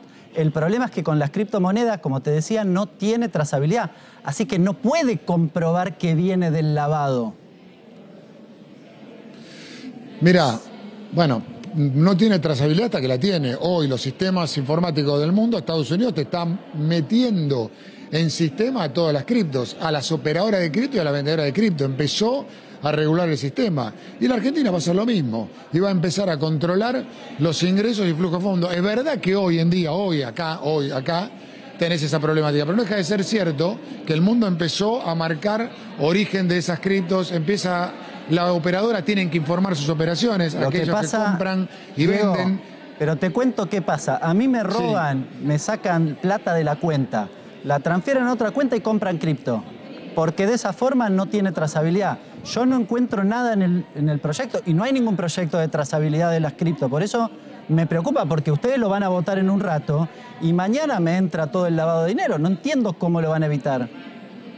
No te va a entrar el lavado de dinero, yo no lo llevaría a ese nivel.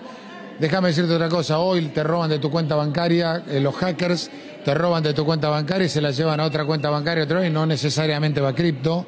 Eso está pasando y hay un montón de situaciones de ataques sobre el sistema financiero que le pasa a cualquier cliente y sobre todo a clientes que entran cuando le mandan un mensaje y decís, no, su compra de lavarropa fue debitada. No, como yo no compré nada y entonces te mandan una clave y entras. Ese tipo de cosas ha pasado y pasa todos los días en nuestro país. Yo no creo que vaya a pasar esa situación y además el Estado tiene que aplicar la unidad de investigación financiera y todos los mecanismos que haya para controlar que eso no suceda. Y si sucede, embargar todas las cuentas de aquellos que estén en esa situación. Yo, de hecho, presenté un proyecto antilavado muy fuerte y muy contundente, sobre todo para la lucha contra el narcotráfico. Hay preocupación por el tema del lavado a partir de las criptomonedas que podría llegar a aprobarse en la ley de bases, pero tenemos un presidente que dice que el que fuga es un héroe. ¿Cómo se explica? No, yo creo que lo están malinterpretando. Yo creo que él dijo esa frase como consecuencia de que hay una restricción, en el mercado, que hoy los dólares están, digamos, se apreció el peso, por decirlo de alguna manera, cosa que nos estaba pasando al revés, se nos depreciaba todos los meses el peso. Está la famosa frase que dicen algunos, la Argentina está más cara en dólares, empieza a pasar ese tipo de cosas, y él lo dijo en ese marco, entiendo yo que lo dijo en ese marco. Diego, muchísimas gracias por este tiempo, valoramos mucho el argumento más allá de la chicana, gracias por atendernos siempre, te dejamos que sigas trabajando allí en el Congreso. Gracias a ustedes, un abrazo grande. Bien, volvemos enseguida con Cristian Balbo allí a Congreso. A ver, vamos a hacer una tanda. Ya está sentado y para compartir la mesa de trabajo de equipo de noticias, Carlos Raimundi. Fue embajador argentino ante la OEA hasta el final del mandato de Alberto Fernández, pero sobre todo diputado nacional, mandato cumplido, origen radical, muchas cosas muy interesantes para charlar con Carlos en el marco y en el contexto de lo que está pasando en este momento en el Congreso Nacional. Estamos ahí en vivo, lo importante está pasando en el Congreso, gran cobertura de A24 durante toda la jornada y así seguirá. Tanda y estamos charlando con Carlos Raimundi.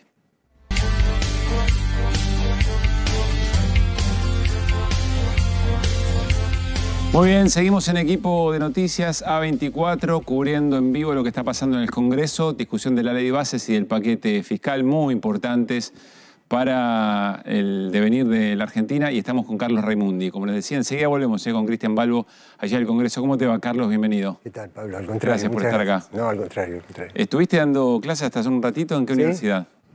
Los lunes a la tarde en Lanús, 2 materias. ¿Cómo está el clima en este momento? Después de la marcha. Y está bravo y hay menos estudiantes. Y además, como los lunes a la tarde es un horario de trabajo, se nota mucho la merma de estudiantes, porque las universidades del conurbano, los estudiantes son trabajadores. Entonces, claro, en horario de trabajo se resiente más. En un momento como este hay menos posibilidades de poder ir a la universidad y se notan mucho los recortes, ¿no? Así que... Carlos, mandato cumplido como diputado nacional. ¿Qué siente en este momento un diputado o una diputada? ¿Con cuánto peso en el lomo de lo que pasa en la realidad, de lo que pega el bolsillo, de lo que duelen los ajustes, o eventualmente teniendo que acompañar a un gobierno con estas medidas? ¿Qué siente? ¿Cómo es la piel de un diputado en jornadas como esta? Mira, depende de a quién representás. Si vos estás en la Cámara porque representaste, porque te financió una gran empresa o un laboratorio, sos totalmente insensible a lo que pasa en la calle. Si vos representás porque vivís en tu barrio y porque querés a la gente que tiene más necesidades, sentís otra cosa. Ahí sí te sensibilizás. Ahora, a mí debe ser la experiencia, la vida, el haber transitado ya por situaciones como esta, que no compro determinadas frases hechas, Pablo. ¿Cómo cuáles? Y como que, como el presidente tiene legitimidad, necesita herramientas. El diputado también tiene legitimidad. También fue votado. Y fue votado para representar determinadas cosas. Hubo un presidente que representa a un 50 y tantos % en la segunda vuelta, y hay diputados que representan el 40 y pico % restante. Y en honor a esa representación, tienen que sostener sus posturas. No es un dogma la legitimidad de origen. Porque si vos ves una legitimidad de origen que realmente hay y que hay que valorarla y respetarla, porque la voz del pueblo cuando vota es sagrada. Pero después ves hambreando gente, esto que decían de los jubilados que a todos nos ha tocado, que van a la farmacia y dejan de comprar un remedio, o un laburante de 50 y pico de años que tiene que saltar un molinete porque no puede pagar la tarifa del boleto del tren. Entonces vos decís, yo veo esa escena de la realidad, no de la retórica, de la realidad. Y después me dicen la frase, un presidente necesita herramientas. Depende qué represento yo. Pero ¿a quién le decís esto? Porque francamente Diego Santilli, como representante del PRO, está muy de acuerdo con esta reforma. Está votando a conciencia el PRO, por ejemplo. ¿A quién te referís en concreto? Porque Unión por la Patria y el Frente de Izquierda votan en contra y así lo plantean. Y bueno, la verdad yo no estoy respirando el clima de la Cámara en este momento, pero yo creo que debería haber legisladores que perdón, Tetaz, por ejemplo, sí, está de acuerdo con la reforma laboral y con varios que se hizo cargo de eso. Por ejemplo, dice él particularmente que no va a votar ganancias. Digo, ¿vos creés? Porque acá hay, dentro del propio Unión por la Patria, hay provincias, no sé, que harán los diputados de Catamarca, por ejemplo. Yo estoy en duda qué van a hacer, porque por un lado figuran parecido a lo que están haciendo los de Tucumán y en otro lado dicen que no. Esa gente, en Córdoba, por ejemplo, generalmente Candelaria de la Sota vota distinto al resto, pese a que pertenece al grupo de Córdoba. ¿Vos creés que con tantas leyes, a lo que están haciendo los de Tucumán y en otro lado dicen que no? Esa gente, en Córdoba, por ejemplo, generalmente Candelaria de la Sota vota distinto al resto, pese a que pertenece al grupo de Córdoba. ¿Vos creés que con tantas leyes va a haber varias leyes donde varios diputados se van a desgranar por convicciones personales o van a ser todos monolíticos? Y no lo sé. Es muy difícil que me hagas esa pregunta porque hay que estar dentro de la discusión. Yo lo que sí creo que es una ley, es decir, yo veo cosas más gruesas, ¿entendés? Necesito ver cosas más gruesas. No puedo razonar en términos menores cuando hay cosas demasiado gruesas al lado. Entonces yo veo un presidente que agrede a los gobernadores, que agrede a los legisladores, que agrede a los profesores universitarios, que no puedes entablar una relación, porque las relaciones humanas implican que yo estoy hablando con vos que sos una persona diferente de mí. Entonces, si vos decís una sílaba diferente de la que yo esperaba y yo te agredo, yo interrumpo la posibilidad de tener una relación. A una persona así le estamos dando facultades para que compre empresa, para que venda empresa, para que deje jubilados en la calle. Yo no lo puedo aceptar. Bueno, eso debe ser uno de los puntos. Yo creo que estas facultades especiales... Yo soy menos amigo de la... ¿Sabes qué pasa? Que me ha tocado tanto la retórica que en el barrio le diríamos el chamullo. El chamullo. Y yo la verdad estoy cansado de eso. Yo quiero ver si defiende la justicia. Yo necesito ver si un gobierno... Acá vos tenés la gente que tiene mucho dinero. Y acá tenés la gente que tiene menos dinero. Si un gobierno trata de que los que tienen el dinero de los que tienen más vaya a los que tienen menos, yo lo apoyo y después converso los detalles. Ahora, si un gobierno a la gente que tiene menos le saca para darle a los monopolios y para entregar la riqueza del país al extranjero, y te digo la verdad, haceme el chamullo que quieras. Haceme el número que quieras, haceme la cuenta que quieras, pero yo no te puedo apoyar. ¿Pero por qué? Porque filosóficamente estamos en lugares completamente distinto. Dame un segundito, perdóname, Fer. Voy de vuelta al Congreso. Está Cristian Balbo con Victoria Tolosa Paz, creo. Cristian, todo vos. Así es, Pablo, referente indiscutido de la oposición, Victoria Tolosa Paz. Usted manifestó en el recinto que la aprobación de esta ley bases es darle una llave a Milei para prácticamente destrozar todo lo que esté vinculado con el Estado. Ahora, ¿cómo se explica que todo indicaría que en la madrugada ya de mañana, todavía faltan unos minutos para que lleguemos a la medianoche, se apruebe en general la ley de bases? ¿Hay alguna autocrítica desde la oposición para hacer? Escuchamos el discurso de la ex vicepresidenta y ahora esta realidad. A mí me gusta decir, y buenas noches Pablo, y te agradezco la posibilidad de transmitir las sensaciones de un bloque muy importante que es de Unión por la Patria en esta nueva versión de la ley bases, ley ómnibus reducida, pero que claramente esta ley y el paquete fiscal no va a traer ningún alivio a los problemas que ustedes habitualmente en sus medios reflejan, ¿no? La caída real del salario, el desplome del consumo interno en la Argentina, la pérdida de poder adquisitivo de las jubilaciones. Bueno, todo esto acá no se discute. Acá lo que se está discutiendo es nuevamente, parece mentira, 30 años después volvemos con la ola privatizadora, la emergencia administrativa, todo lo del Estado está mal y todo lo va a resolver el mercado. El mercado no termina resolviendo todo y lo vimos con las prepagas. Le quitaron al Estado la regulación del precio de las prepagas, aumentaron el 250% y recularon en chancletas, como dice mi abuela. Bueno, esto es parte de lo que es la enseñanza para muchos de la construcción de un Estado que pueda regular, que pueda legislar, que pueda proteger. Bueno, a un hombre que preside la Argentina, este Parlamento le va a dar una llave, que es la llave para disolver, fusionar, liquidar, vender o destruir cualquier organismo descentralizado del Estado Nacional. Ni siquiera se salvan los 14 que fueron cuidadosamente trabajados. Esos se salvan de la disolución total, pero no de la disolución parcial. CONICET. Mañana viene un informe que dice que hay muchos investigadores y científicos, los despiden, dotación de personal por arriba de la media que entendemos tiene que haber, se cierran 500 investigadores, se van a tener que ir, se van a quedar sin trabajo. Es el Esto artículo es 3. Lo que Milei piensa del Estado. Esto es lo que piensa Milei del Estado y esto es lo que va a hacer. Por eso decimos, guarda, que acá están buscando que seamos cómplices de las herramientas legales que quiere tener el presidente para avanzar en una dirección en la que yo, no porque soy opositora, no creo realmente que esta sea la salida de la Argentina. La salida de la Argentina era trabajar en la búsqueda de un equilibrio fiscal, poder recomponer el entramado productivo, recuperar reservas, pero teniendo una mirada de desarrollo federal con búsqueda de trabajo. Ahora un presidente que en 5 meses no utilizó la palabra industria, desarrollo, trabajo y federalismo, bueno, ¿qué vamos a esperar? Todo lo contrario, destrucción, timba, capitales financieros que llegan y se van y por supuesto en el medio ya lo vimos, una patria totalmente descuartizada, que es lo que va a quedar, no importa si dura 4, 8, 12. Este camino ya lo probó la Argentina en la década del 90 y fueron 10 años. Sin embargo, vuelvo a repetir, el resultado fue un estallido social que no queremos volver a vivir en la Argentina.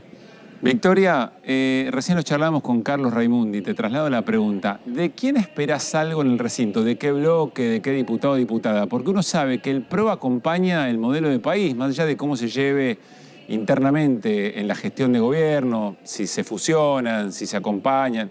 Uno sabe que la idea de país del PRO es muy parecida a la de La Libertad Avanza. Sabe que Unión por la Patria y el Frente de Izquierda de ninguna manera, el Partido Socialista tampoco. Pero ¿de quién esperan algo que pueda torcer el destino de esta ley? De todos los que creemos en que esta antinomia Estado versus mercado nos tiene que encontrar pensando que es Estado más mercado. Que las dos juntas, las dos visiones de empresarios, pero con una mirada estratégica del Estado, en cuanto a que tenemos una responsabilidad, que tenemos que mejorar la calidad de vida a la gente.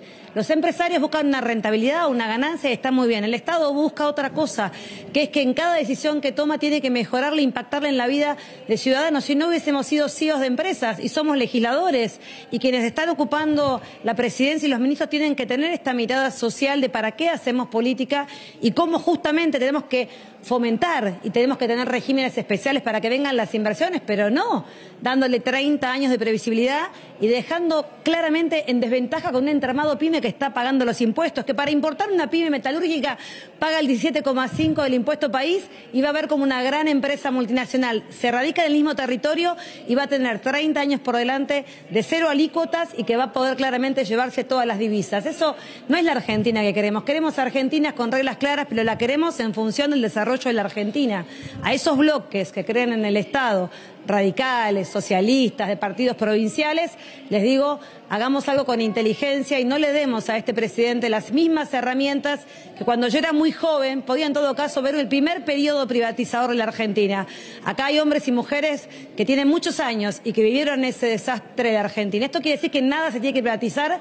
No nada, pero claramente no van a encontrarme a mí como cómplice de la entrega de la línea de banderas, de dejar desconectada la Argentina, que la única mirada va a ser, se viaja a Santa Rosa si es rentable esa combinación, que la Salta no pueda estar combinado con Tucumán, que para viajar a Resistencia haya que esperar a que se llene el vuelo. Yo creo en una Argentina federal y creo en el rol del Estado para lograr ese desarrollo igualitario y equitativo desde Tierra del Fuego hasta Jujuy. Entonces, creo que lo que van a buscar acá es la complicidad, las herramientas legales para que Milei ahora sí tenga todas las posibilidades de llevar adelante este plan que ya lo vivimos y que trajo mucho dolor. La verdad, estoy muy preocupada porque creo que no hay conciencia de a dónde nos lleva estas políticas. En diciembre podía haber inocencia o expectativa de algunos legisladores. Pasaron 5 meses, 90% de inflación, 32% de quita de las jubilaciones y la caída más importante del salario real en 90 años. ¿Qué más están esperando para darse cuenta que a este presidente lo que hay que decirles venga al Parlamento a discutir todo lo que quiere hacer porque pone en riesgo de verdad la mejora de las condiciones de vida de nuestro pueblo?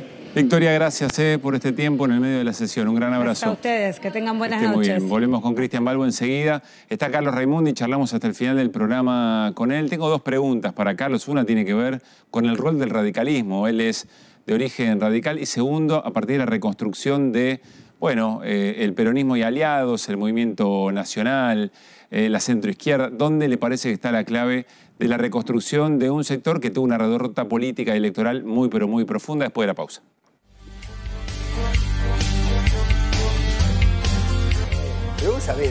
Bueno, está linda la charla política en el corte, se disfruta y se aprende. A ver, ya charlamos con Carlos Raimundi, vamos 10 segundos, aunque sea lo que está pasando en el Congreso. Estamos ahí, muy pendientes. Está hablando Eduardo Valdés, diputado nacional de Unión por la Patria. Para construir el primer gasoducto de la Argentina, el que viene de Comodoro Rivadavia. Clarín se crea en el año 1945, la crea Roberto Noble, en pleno auge de los derechos sociales y practicando esos derechos sociales que llega a donde está. Arcor se crea en 1951, Silvio Pagani. Fíjese cumpliendo los derechos de los trabajadores, a dónde han llegado las empresas que surgieron en aquel tiempo. Yo pregunto, parafraseando a Luis Ignacio Lula da Silva, hago mía ese concepto que él dice que el Estado es como una madre ocupándose de todos sus hijos, pero ayudando a quien más le cuesta. De eso se trata el Estado. Y también una oración muy importante que escuché la semana pasada, viendo la cena de la Fundación Libertad al presidente Luis Lacalle Pou. Bien, allí estaba Eduardo Valdés con su exposición. Siempre pienso que por ahí el diputado o la diputada está en un momento de clima, ¿no? Muy álgido y le agarra la chicharra y debe pensar, justo con esta frase me quería lucir, me agarra la chicharra. Carlos, te quiero preguntar por el radicalismo, por tu origen radical. Quiero preguntarte si te entusiasma de alguna manera la división que hoy hay en el radicalismo. Hay un sector con una suerte de reflejo democrático institucional, por lo menos así lo plantean, y otro que sigue a pie juntillas casi lo que plantea Milei. ¿Hay una posibilidad, crees vos ahí, de sumar al radicalismo hacia una postura opositora más clara? Y ojalá que sí. No, la verdad que tampoco estoy en las negociaciones cotidianas. No, por lo que ves, te sí, digo, ¿no? Siempre, toda la vida hubo en el radicalismo esas alas, ¿no? Ahora últimamente fue tal el predominio de las personas que prefirieron aliarse hacia la derecha que medio que llevaron a la rastra todo el resto, ¿no? Y los que no piensan así se fueron del radicalismo, se fueron antes. Ahora, si aún así quedan personas, sí, creo que sí. Creo que también depende mucho de nosotros, de lo que fue el movimiento nacional popular que gobernó los 12 años y medio, de tener una actitud más empática, ¿no? Más empática. ¿Qué quiere decir? Y quiere decir lo siguiente, Pablo, empezar por decir, probablemente no hicimos todo bien. No hicimos todo bien. Y hay que reconocer que hay cosas que no... Por ejemplo, yo defiendo al Estado porque es indelegable, porque es irreemplazable, porque es imprescindible el Estado. Pero convengamos que es bueno, sería bueno revisar si en todos los ámbitos el Estado funciona bien. Entonces ahí vos decís, te invito a conversar esto. Te invito a conversar la educación pública. Te invito a conversar el sistema tributario, que es mucho más amplio que ganancias. ¿Y por qué no se hizo en el momento que se fue gobierno? Yo no tuve una responsabilidad central en el gobierno, no te puedo contestar sobre decisiones estratégicas. Lo que quiero decir es que de todos lados tenemos que...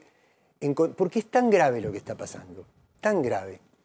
Porque estamos como dando vuelta y entregando el sentido de las palabras, son palabras muy profundas. La palabra libertad es muy profunda como para que se le apropie una persona que lo que está haciendo es empobrecer a todo el pueblo, y cuando un pueblo se empobrece está cada vez más lejos de la libertad, no más cerca. Un chico que está pidiendo una limosna en una esquina, por más que haya una ley que le dé libertad para entrar en la universidad, no va a entrar. Entonces tenemos que darle otro sentido a la palabra libertad. La palabra libertad va asociada a derechos, a movilidad social. Eso hay que discutir en otro tono, tal vez las mismas cosas. Lo mismo la propiedad. Yo creo en la propiedad. Ahora, si es la propiedad privada exclusivamente y la renta exclusivamente privada, el litio, el otro día lo dijo, Milei en la cadena dijo, hay 4 grandes cuencas de riqueza en la Argentina. Y Cristina también lo repitió el sábado. El problema es que uno dice, a estas 4 grandes cuencas, el triángulo del litio, la cuenca de minería e hidrocarburos en la cordillera, el centro del país agropecuario y la Patagonia con el mar, con la pesca, con la proyección antártica, son grandes cuencas de riqueza. Ahora, el problema es quién se la lleva a la riqueza. Eso es propiedad del pueblo, y ahí voy a la propiedad. Eso es propiedad del pueblo argentino. Eso, si viene una empresa y va a trabajar con semillas al desierto, no va a ganar nada. Si gana, es porque hay una tierra que florece, que germina, que es nuestra, no es de él. Él debe cobrar por su trabajo, pero la riqueza de los recursos naturales estratégicos es de la Argentina. Entonces, el pueblo tiene que reapropiarse de eso. ¿Qué es lo que hace Milei? Se lo da a los grandes consorcios monopólicos privados. Entonces, es lo contrario de la apropiación del pueblo. El pueblo se tiene que apropiar de eso porque es nuestro. Entonces, sí creo que se pueden construir. Vos fíjate, la marcha del otro día de la educación fue extraordinaria. Jóvenes, familias muy humildes que eran que mandaban al hijo por primera vez a la universidad. Fue sobre un tema que es la educación pública. El litio no genera la misma movilización. Hay que hacerlo generar. Hay que hacerlo generar. El pueblo, lo hablamos con vos creo en la radio hace poco. El pueblo en estado de gesta.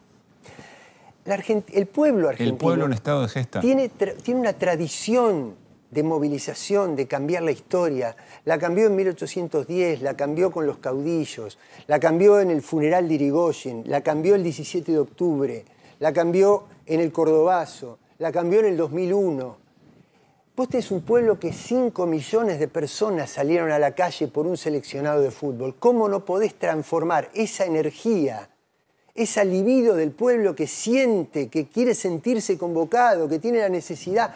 Es más, puede ser que yo me estaba acordando. Cuando fue lo de las Malvinas, el pueblo también salió a la calle por una causa equivocada, no porque esté equivocado pensar que la soberanía era de Malvinas. Lo que era equivocado es creer que la iba a recuperar Galtieri. Pero sin embargo salió, ¿y qué es lo que veo de positivo ahí? No el hecho político, el aprovechamiento político de la dictadura, sino la necesidad de un pueblo de protagonizar. Entonces, cuando yo tengo un pueblo así, ¿cómo no lo voy a enamorar poniéndole un proyecto de futuro con todas estas cosas? Pero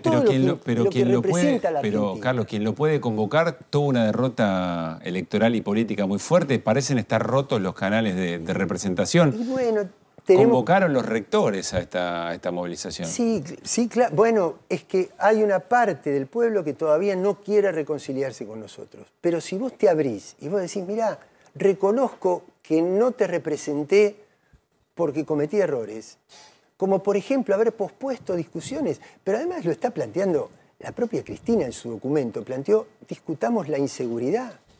Nosotros no discutimos la inseguridad durante mucho tiempo. Discutamos la cuestión impositiva. Si vos a una pyme le tenés que hacer aprender 5 idiomas para que pueda llenar un formulario y presentar en la AFIP, lo estás agobiando, lo estás aturdiendo. Entonces tenemos que entender que esas son discusiones que fuimos posponiendo y que las tenemos que dar. Y hablar en otro tono, no hablar del tono de yo soy el que está en el centro de la verdad, vos sos un ignorante que no te das cuenta que yo soy más inteligente. No, bueno, es el tono de conversar, Milei hoy, dialogar. ¿no? Es el tono de Milei que ganó la elección prácticamente con ese tono. Mirá qué contradicción. A ver, Carlos, estuviste como embajador ante la OEA hasta hace muy poco. Es decir, estuviste en las entrañas de la discusión geopolítica. Hay Estados Unidos, otros países que han declarado que el litio es prácticamente una cuestión de seguridad nacional para ellos. ¿Están observando esta sesión de hoy, por ejemplo? Sí, por supuesto. ¿En qué sentido? Sí, desde luego. Mira, déjame decir una cosa primero que también es de la experiencia como legislador. Hay veces que es una técnica tan elemental que es presentarte una ley. Viste que te dicen, la presentaron con 600 y pico de artículos, sí. Quedaron nada más que 300, quiere decir que... Bueno, es como si yo te dijera, mira, Pablo, yo te voy a cortar los 2 brazos y las 2 piernas. Y después termino diciéndote, te voy a cortar nada más que una pierna. Entonces vos decís, qué bueno que sos, me va a cortar nada más que una pierna. No existe eso, está mal, es un error plantear las cosas en esos términos. Es un error enfrascarse en esas frases hechas, volviendo al principio. Sí. Estados Unidos ni siquiera es Estados Unidos. No es el departamento, no es el presidente. No es Biden. Es el sistema financiero. ¿Pero en qué cambió? Fondo Monetario. El acuerdo lo firmó Trump. Mejor dicho, era presidente Trump cuando firmó el acuerdo con la Argentina. Después fue Biden. Yo me cansé de no recibir, porque no me venían a ver a mí, sino de estar en Washington cuando venían funcionarios a creer que iban a arreglar con el Fondo Monetario porque ahora estaban los demócratas. ¿Qué pasó? Mira cómo estamos. Mirá el ajuste. Mirá la devaluación, mirá las presiones, mirá las políticas de austeridad. Entonces, no son los presidentes. El presidente modifica un poco el clima interno de los Estados Unidos. Pero comparado con BlackRock, comparado con los grandes servidores de la tecnología digital, comparado con los productores de armas que están generando guerras en el mundo, porque no pueden obtener ganancia por otro lado y la tienen que obtener incrementando el aparato militar industrial. No es el presidente. Es más, sobre América tiene mucho más incidencia el acuerdo demócrata-republicano de Miami, del estado de la Florida, que el Departamento de Estado. Por experiencia te lo digo, lo podríamos desarrollar y explicar. Carlos, pensando en el espacio opositor, si querés, del peronismo y demás, Nacional Popular, de cara al futuro, ¿vos ves que tendría que ubicarse más hacia el centro, si querés, en el marco de las categorías izquierda-derecha, para convocar a más gente o qué? ¿Cuál fue los errores y qué pensás hacia adelante? Yo creo, Hernán, que... A ver, te voy a poner un ejemplo. Yo creo que hay que profundizar, es lo contrario, hay que ir a fondo. Ir a donde no llegamos, llegar y trascender. Vamos a poner un ejemplo. Vamos a suponer que hoy se decide esta ley, mañana se privatiza una empresa. Llegamos nosotros, llega de nuevo el Movimiento Nacional y Popular al gobierno, recupera la empresa. Y después tenés el CIADI. Y después tenés los tribunales que en aquel momento fueron de Griesa, que son de Wall Street, que son empleados de los grupos económicos que se apropiaron de la empresa y que te van a hacer juicio internacional después. ¿Qué tenés que hacer con eso? ¿Adaptarte a ese sistema? ¿Sabés qué? Que si nos volvemos a adaptar de nuevo y a poner esos límites, volvemos a no poder transformar a fondo la realidad. Y si vos no podés transformar a fondo la realidad, la gente no te va a querer de nuevo, porque dice, me dijiste que me ibas a cambiar la vida y no me la cambiaste. ¿Y sabés por qué no la cambiamos? Porque no fuimos a fondo, porque no controlamos los dólares que entraron al Banco Central por el superávit comercial de la pospandemia, porque no denunciamos a los que remarcaban inmoralmente los precios, cuando teníamos que haber puesto nombre y apellido así, porque no hicimos una movilización contra el Fondo Monetario Internacional. Todo eso que no hicimos hay que hacerlo y tenemos que persuadir y generar una nueva mayoría con estas cosas. No es moderando el discurso como vos generás una nueva mayoría. Yo no creo que las mayorías sean el resultado de una cuestión aritmética. Las mayorías se construyen desde el punto de vista político, irradiando esperanza, irradiando emoción, irradiando épica, de decir, salimos, la Argentina es poderosa, tendría que ser tremendo el poder de la Argentina. Es criminal que la Argentina no haya entrado a los BRICS. Primeros en alimentos, primeros en energía, primeros en tecnología, y nosotros aliados con Estados Unidos e Israel, que está uno cometiendo un genocidio y el otro que no sabe cómo financiar las guerras que se le van presentando. Carlos. En lugar de ir con el mundo que asciende, vamos con el mundo que declina. Bueno, hay que emocionar desde la perspectiva de un proyecto distinto. Me queda un minuto. ¿Qué presentás el miércoles en la Feria del Libro? Bueno, un libro sobre los años en la OEA, sobre la experiencia en la OEA, que es el manejo del imperio. El imperio está en disputa con Asia y necesita alinear a América Latina. Ahí te aprietan. Y vos tenés dos opciones. O te subordinás o tratás de ser digno y soberano. Yo traté de ser digno y soberano, con aciertos y con errores. Yo traté de que la Argentina sea un país soberano y no se deje subordinar por el imperio, pero porque no sirve, porque uno es mucho más cuando es dueño de lo propio que cuando se lo entrega al imperio. Gracias, Carlos, por haber venido. No, al contrario. Querido Fer, en 2 minutitos podemos mostrar el modo en que se saca muy fácil la cuenta DNI. Ah, mira, la sacó de adentro. Bueno, no, estoy sacando la... Sacó la galera. Estaba recomendando. Sí, no, me acaba de llegar esta, porque la saqué, te la mandan la tarjeta, yo no sabía. Yo me hice la tarjeta para utilizarla con el teléfono. Que se hace a través de utilizar el teléfono, se saca una imagen, te descargas el app y todo. Y te funciona y tenés descuentos realmente importantes. ¿Ves? La aplicación Cuenta DNI puede descargarse en las tiendas de Android, iOS, y colocás en el DNI el recuadro, frente y dorso. Es muy simple, es realmente muy simple. Y tenés ventajas como las siguientes. A lo largo del mes tenés días que tenés descuento por... bueno, ahí te dice todo como los descuentos. Por ejemplo, completás, mirá lo que tenés. Hasta 35% con un tope de reintegro. Los días, hay días que tenés carnicerías, granjas y pescaderías. Acá por tenés, esto es sábados, 35%. Comercio de cercanía de lunes a viernes. Personas mayores de 60 años tienen otros descuentos. Bueno, podés ahorrarte 20 a 30 mil pesos por mes. Sí. Es un montón de plata. Sí, y además funciona, había colas en Capital, en Caballito, había gente. ¿Por qué? Averigüé, son empresas que funcionan, su origen es la provincia de Buenos Aires. Entonces los muchachos lo recaudan por las ganancias y porque esté hecho en blanco todo. Así que abro esto y me quedo con la tarjeta, señora, señor. Muchísimos comercios adheridos. Podemos hacer un ahorrito y nos quedamos, mostramos la tarjeta y nos vamos con esto. Acá está. En vivo, ¿eh? Mire qué lindo. Ahí está. Ahora tengo esta.